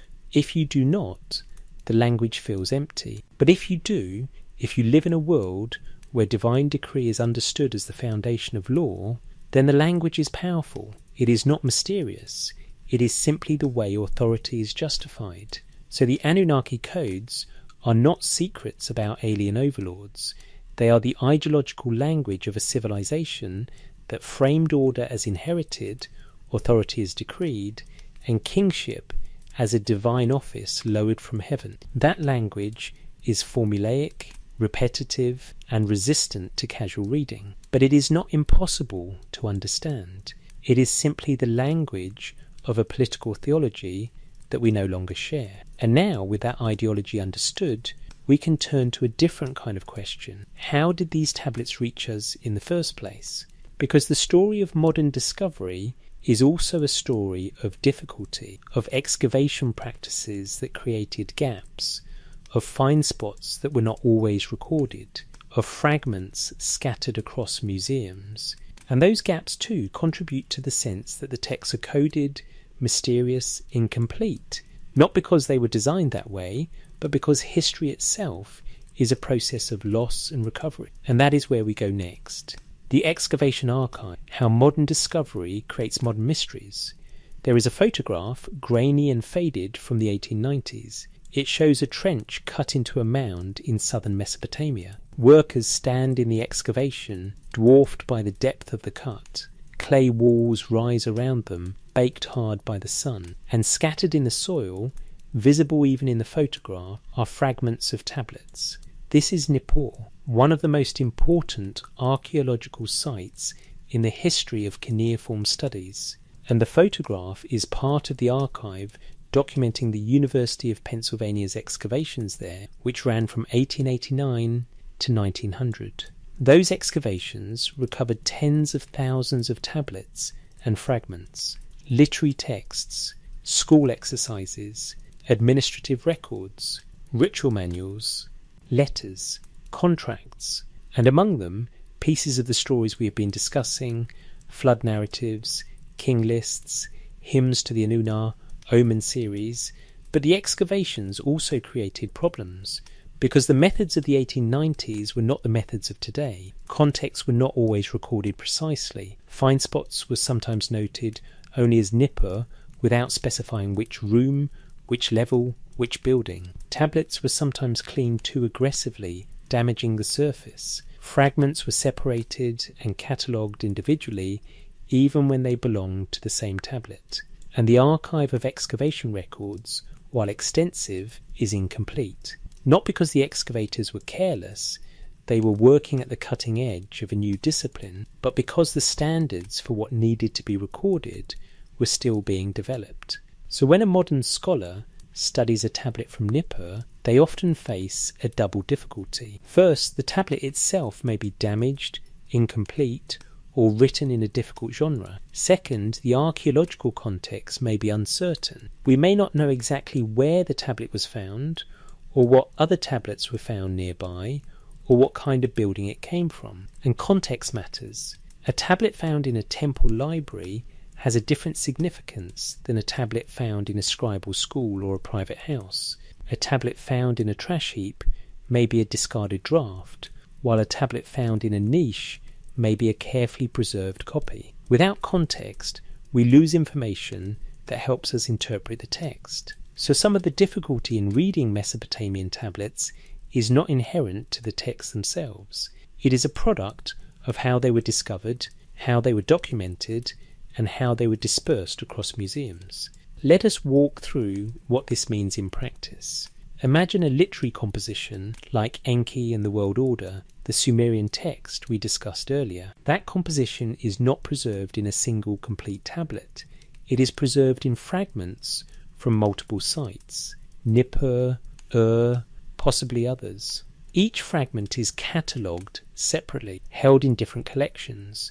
Some fragments are in the Penn Museum, some are in the British Museum, some are in Istanbul, in Baghdad, in other institutions. Modern scholars have worked to identify which fragments belong together, to join them virtually, and to reconstruct the composition. But that work is slow and painstaking, and it is never fully complete, because some fragments are lost, some are too damaged to place, and some may still be waiting to be identified in storage somewhere. So when you read a translation of Enki and the World Order, you are reading a composite text assembled from scattered witnesses with brackets marking the gaps. That is not a code. That is the reality of working with an archaeological archive that was dispersed across time and space. And that dispersion creates the appearance of mystery, even when the texts themselves are not inherently mysterious. Now let us ask, why does this matter for the Anunnaki codes? It matters because much of what gets labelled as undecipherable is actually fragmentary or poorly contextualised. A passage that would be clear if we had the full tablet becomes unclear when we have only half of it. A term that would be obvious if we knew which genre we were reading becomes ambiguous when the context is lost. And when excavation records do not tell us where a tablet came from, we lose the ability to say, this tablet was part of a temple library, so it should be read as a ritual text. Or this tablet was part of a scribal school, so it may be a student copy with errors. Context is interpretation, and when context is lost, interpretation becomes harder. So the codes are often not in the texts themselves. They are in the gaps created by history, by how the tablets were buried, recovered, and studied. Let us consider the pen excavations at Nippur more closely. The site was immense. The excavators dug trenches, uncovered buildings, and recovered tablets from multiple contexts, temples, houses, streets, refuse areas. Some tablets were found in rooms that could be identified as libraries or archives, collections deliberately stored for preservation. Some tablets were found in trash heaps, discarded because they were damaged, obsolete, or simply not needed anymore. And some tablets were found in secondary contexts, mixed layers where materials from different periods had been disturbed and redeposited. In ideal circumstances, the excavators would have noted exactly where each tablet came from, photographed it in situ, recorded its position relative to walls and floors, and mapped the distribution of tablets across the site.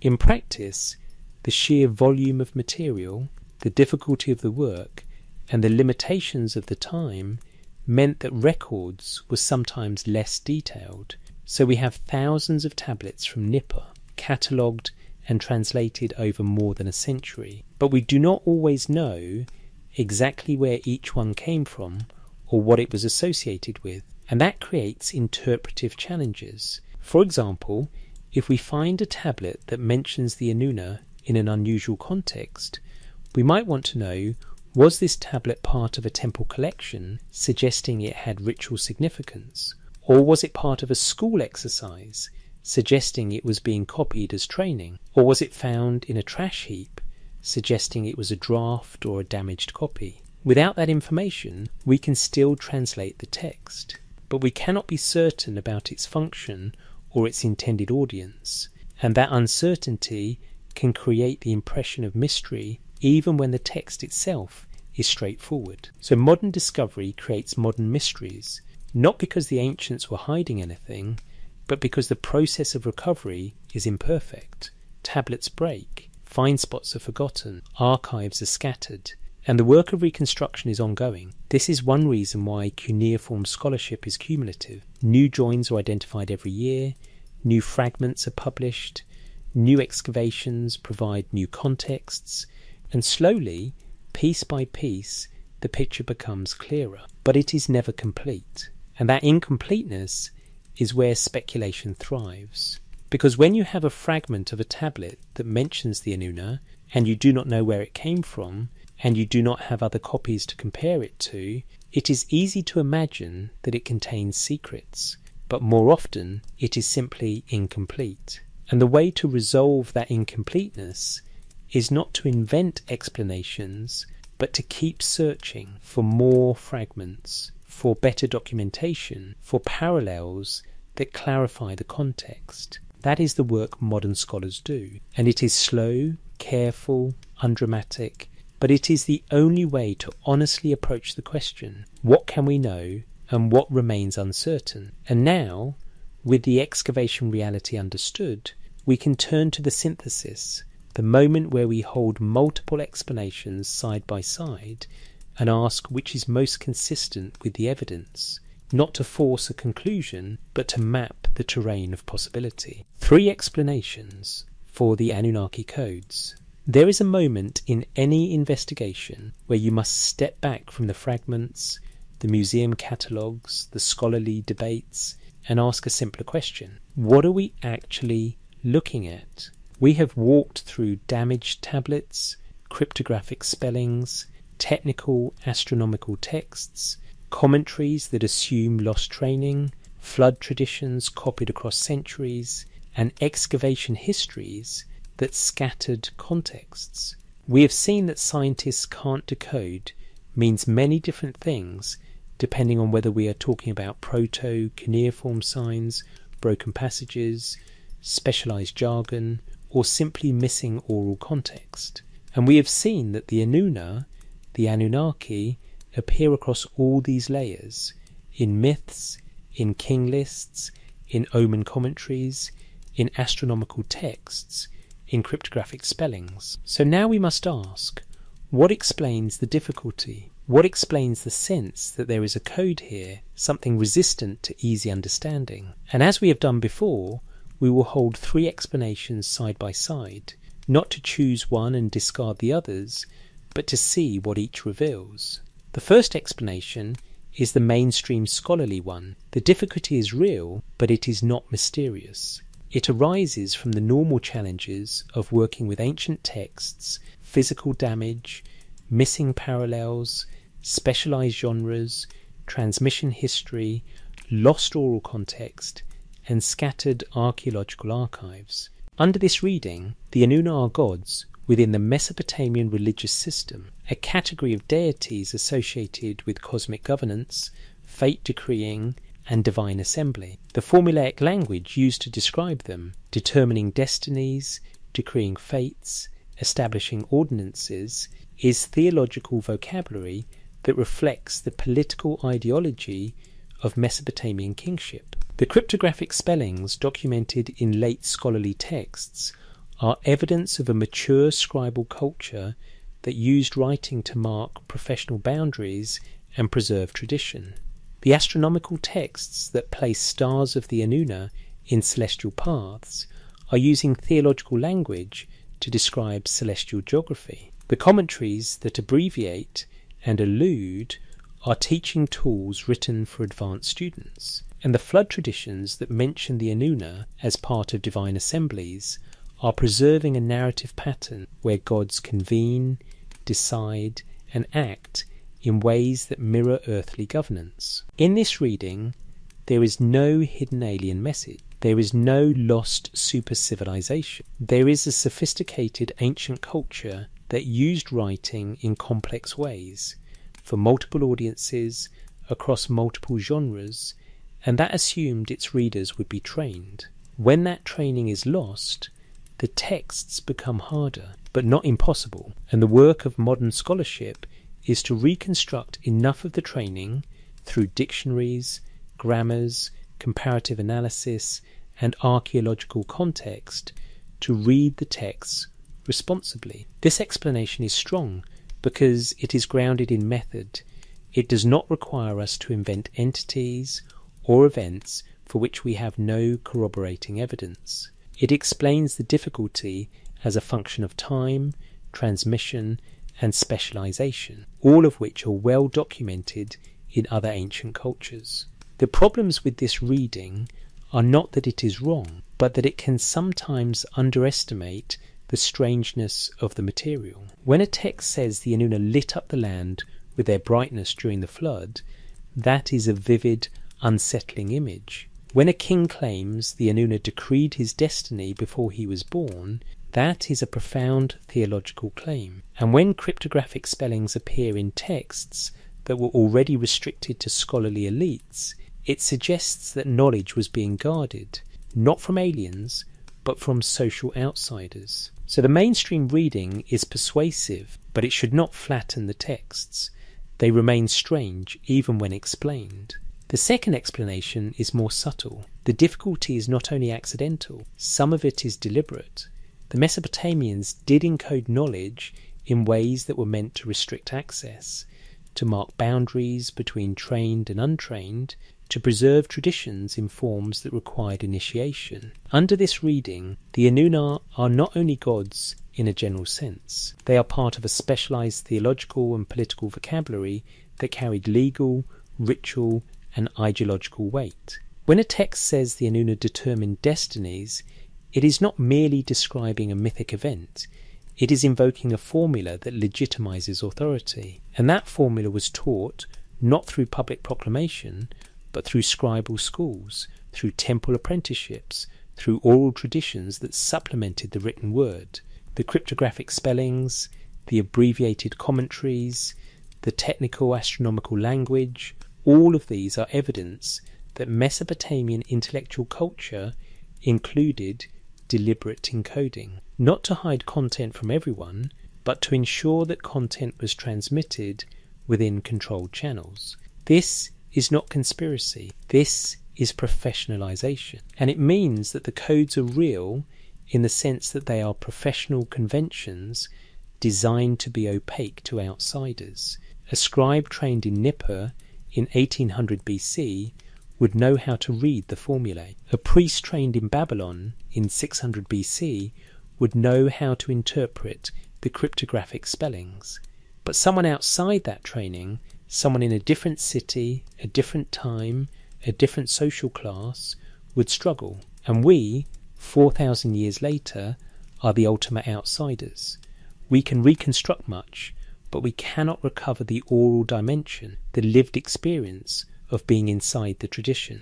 So the difficulty is not only because the texts are damaged or technical, it is because they were designed to require training. And training is a form of encoding. This reading is compelling because it takes seriously the evidence of cryptographic spellings, of commentary abbreviations, of restricted genres.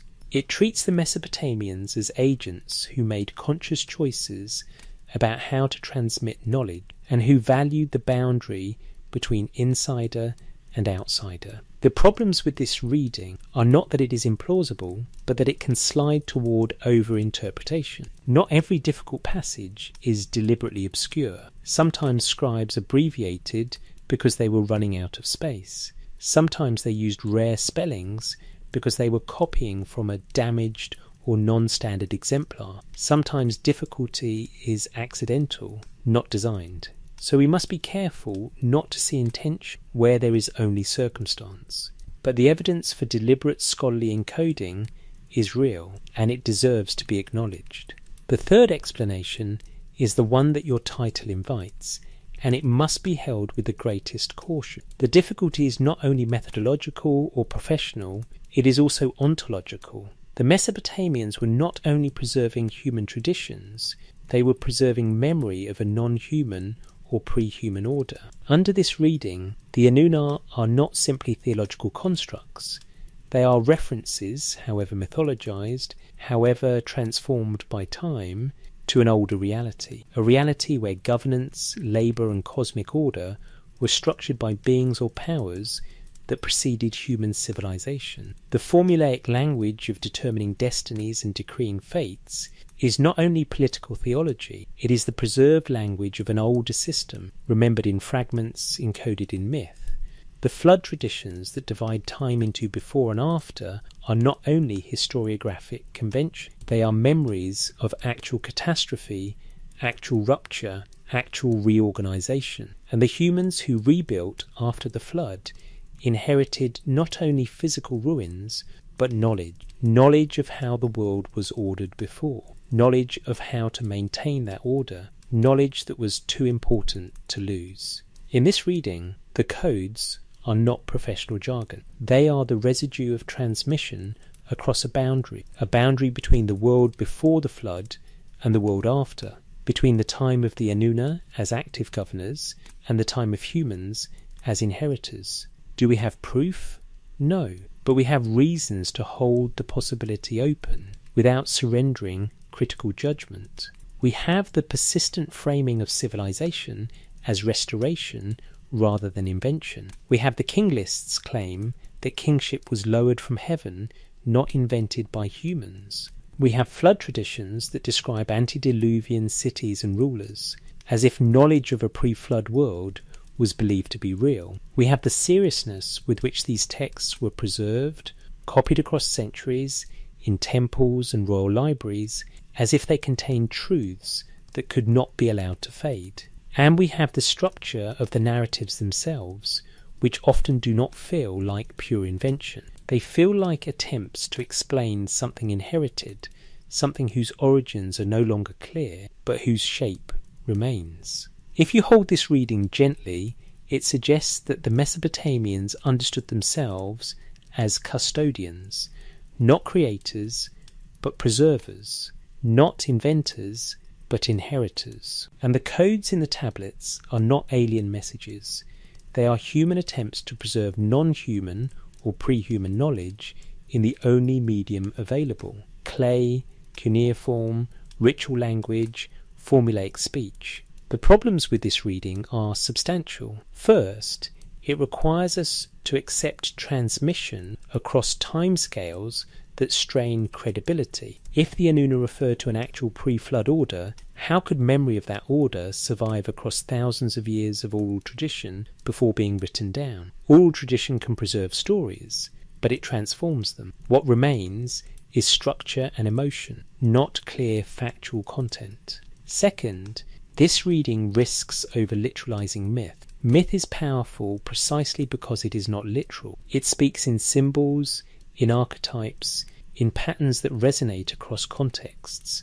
If we treat every mythic claim as a coded historical fact, we lose the richness of myth as myth. Third, this reading can become a vehicle for speculation that goes far beyond the evidence. It is easy to say the Anunna were real, and then fill in details, technologies, hierarchies, motivations that have no basis in the texts. So this reading must be held lightly, as possibility rather than certainty, but it should not be dismissed outright, because it honours something the texts themselves insist on, that civilization is inherited, that order is older than humans, and that knowledge must be preserved because it was received, not invented.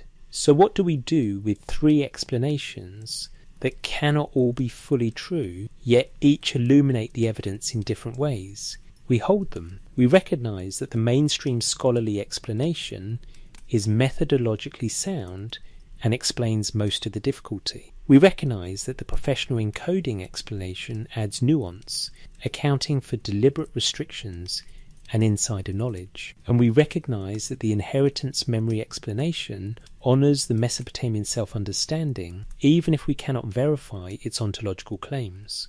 The texts support all three to varying degrees, and the Anunnaki codes are best understood not as a single mystery with a single answer, but as a convergence, a place where physical damage, professional convention, and mythic memory all meet, where the difficulty of reading is both accident and design, both human limitation and ancient intention, and where the question, can scientists decode this, does not have a simple yes or no answer. It has a more honest answer, partially, with difficulty, and with an awareness that some things may remain uncertain, not because they are impossible, but because the gap between us and the ancient scribes is too wide to close completely. And now, with three readings held in balance, we can turn to the boundaries, the places where interpretation meets its limits, where we must admit what we do not know, and where honesty matters more than certainty. The quiet boundary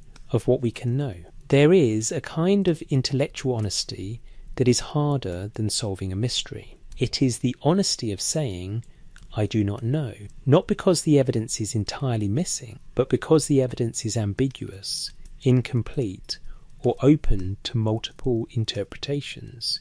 In cuneiform studies, that honesty is essential because the gaps are real. The oral context is lost.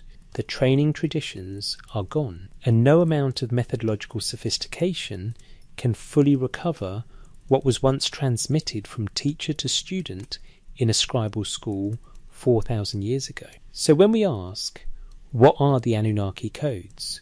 We must also ask, what are the limits of what we can responsibly claim? And those limits are drawn not by lack of effort, but by the nature of the evidence itself. Let us walk through the strongest counter-arguments to the idea that these texts contain hidden or undecipherable knowledge. Counter-argument 1. Most of the difficulty is physical, not conceptual. The majority of unreadable passages in Mesopotamian texts are unreadable because the tablet is broken, not because the content is inherently mysterious.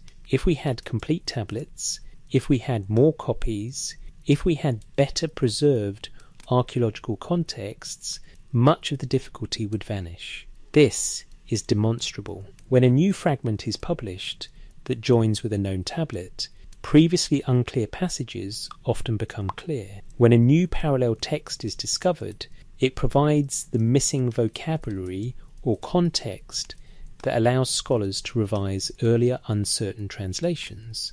So the code is often just a euphemism for fragment, and fragments are a material problem, not a conceptual one. Counter argument 2. Technical language is not code. Every specialized field has jargon. Medical texts use anatomical terms and pharmacological formulae that are meaningless to lay people. Legal texts use procedural language and statutory references that require training to interpret.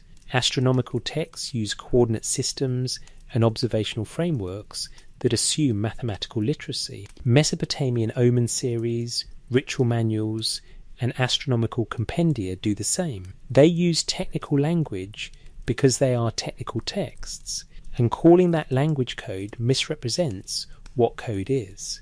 Code is designed to hide meaning from unauthorized readers.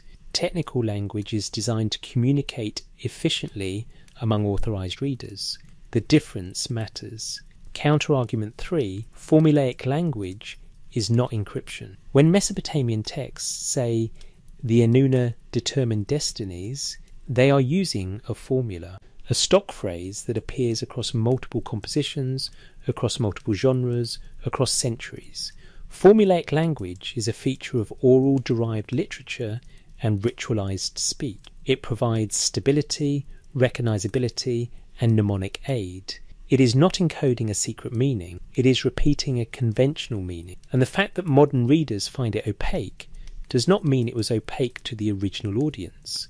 It simply means we are not the original audience. Counter-argument 4. Genre conventions are not mysteries.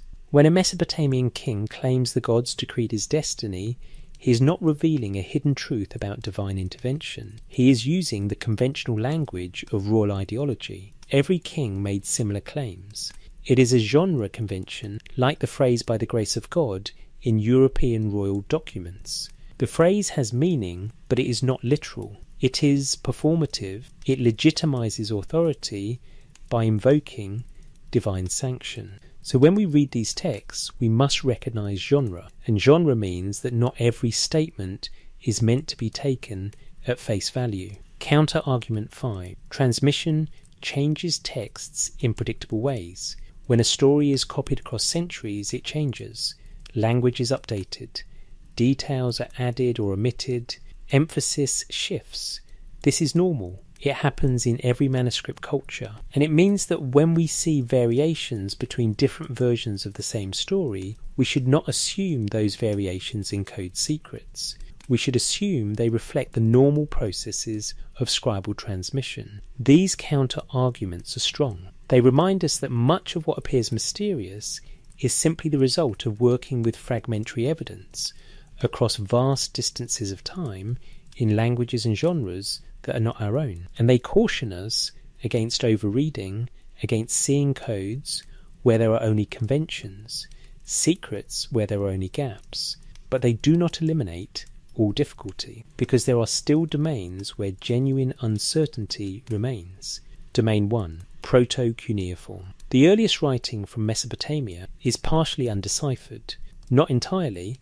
Scholars can identify many signs, understand the general content of economic records, and trace the development of the script. But the exact phonetic values of some signs remain uncertain. The language being recorded is not always clear. And the relationship between proto-cuneiform and later cuneiform is still debated.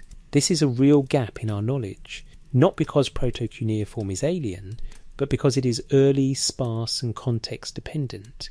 And it reminds us that decipherment is always provisional. We decode as much as the evidence allows, and we revise as new evidence emerges.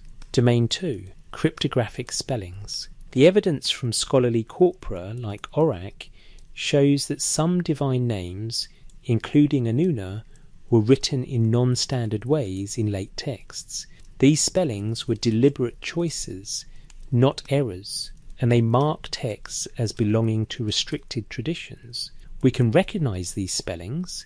We can often decode them by comparing with lexical lists and other texts, but we cannot always be certain we are reading them correctly, especially when the context is damaged or when the tradition that produced them is incompletely documented. This is a real challenge, not an insurmountable one, but a reminder that some knowledge was meant to be restricted, and that restriction creates interpretive difficulty. Domain 3. Lost oral context.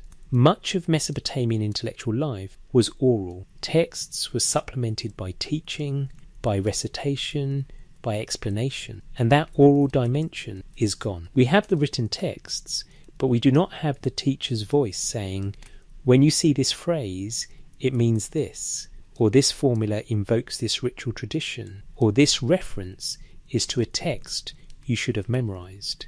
Without that oral layer, some texts remain partially opaque, not unreadable, but uncertain, and that uncertainty is permanent unless new evidence emerges. So the boundary of what we can know is drawn by the nature of the evidence.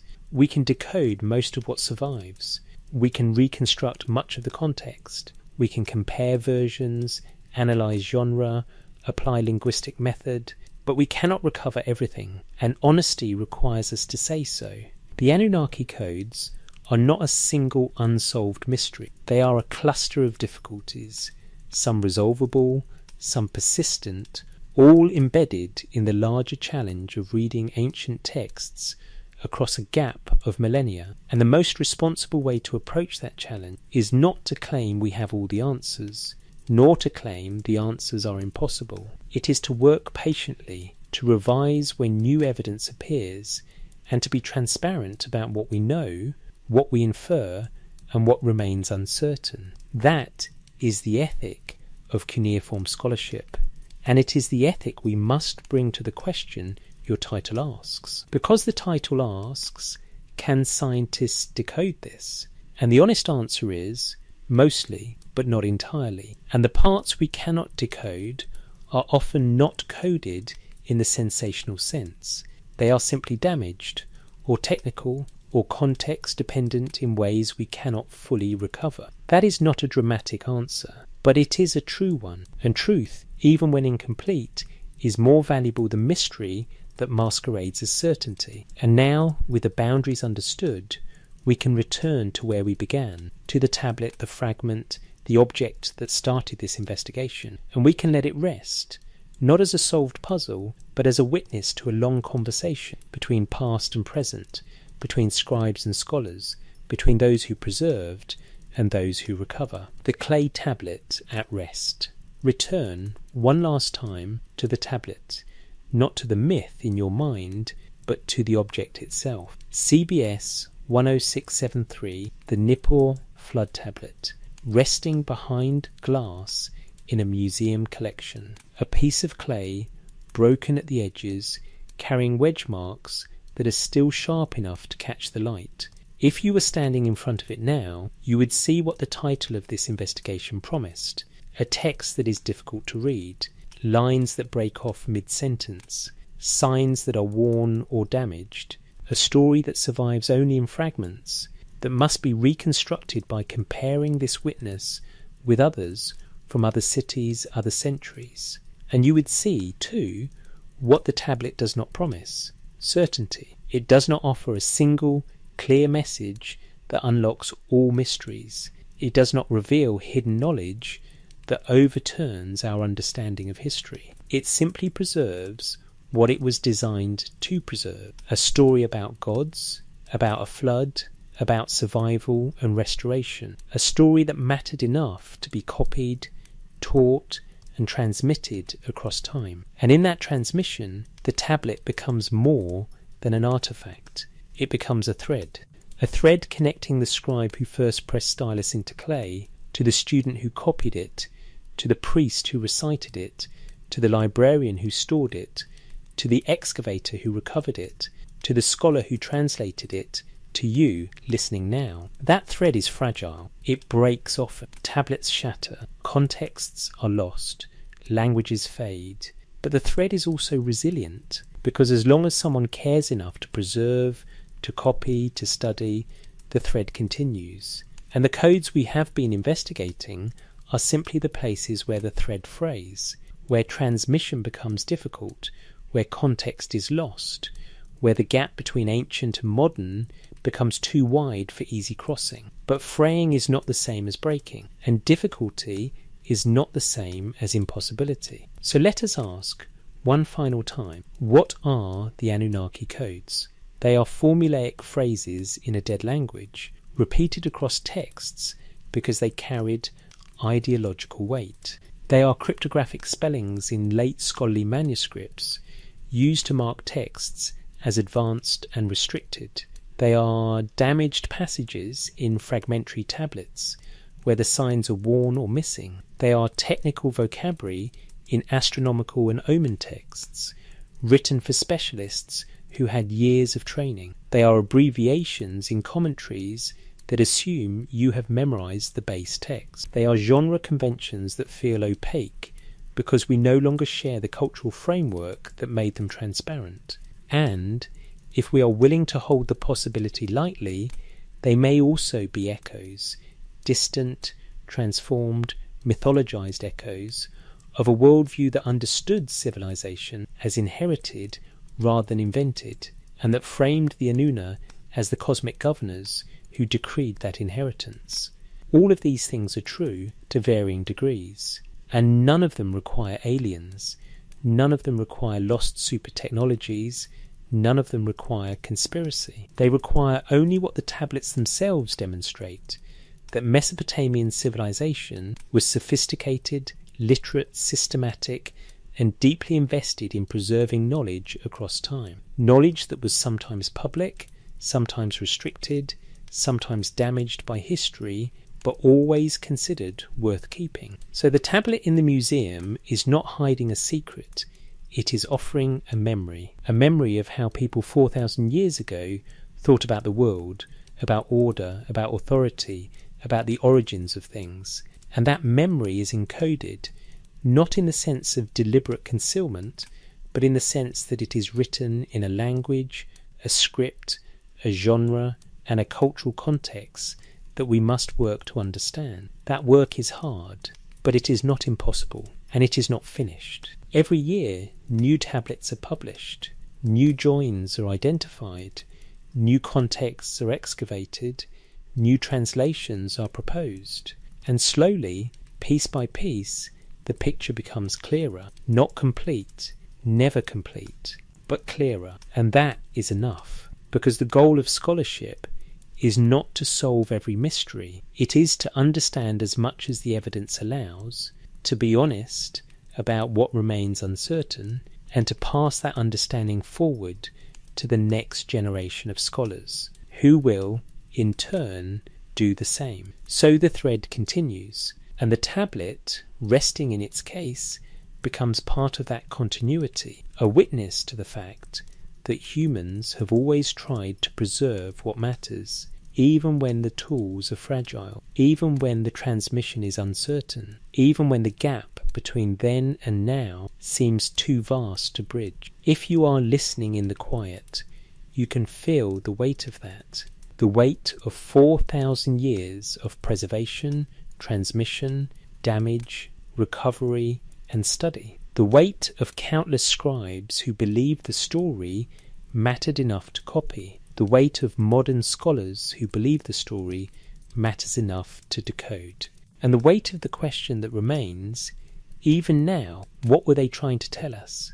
Not about aliens, not about impossible technologies, but about themselves, about how they understood the world, about why they believed order must be maintained, knowledge must be preserved, and memory must be carried forward.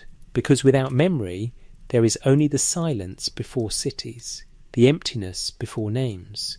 The void before the first wedge was pressed into clay, and the Mesopotamians chose to resist that silence. They chose to write, to copy, to preserve, to transmit. And in doing so, they gave us these tablets, broken, incomplete, difficult, but still speaking, still offering memory, still inviting us to ask, what does it mean to carry knowledge forward across time? That is the question the Anunnaki codes pose, in the end. Not what do the aliens want, but what did the scribes preserve, and why? And the answer, pressed into clay, transmitted across millennia, is this. They preserved the idea that order is fragile, that civilization is inherited, and that the work of maintenance, the work of copying, teaching, remembering, is sacred. Not because the gods demand it, though the texts say that, but because without it, everything built collapses back into dust. And the tablet, resting behind glass, is proof that the work continues, that someone, somewhere, still cares enough to ask what the wedges mean, still cares enough to reconstruct the fragments, still cares enough to hold the clay carefully and listen. And now the vault door closes softly. The tablet returns to its rest. The wedge marks hold their shape in the controlled light, waiting for the next question, the next reader, the next generation that will ask, what did they know? The answers are there, pressed into clay, broken but not lost. And the codes, whether physical damage, professional convention, or mythic memory, remain what they always were, the boundary between what can be known and what must be imagined, the space between evidence and interpretation, the quiet gap where ancient voices meet modern ears, and where the patient work of scholarship turns fragments into meaning. Not perfect meaning, not complete meaning, but meaning nonetheless. And the story rests.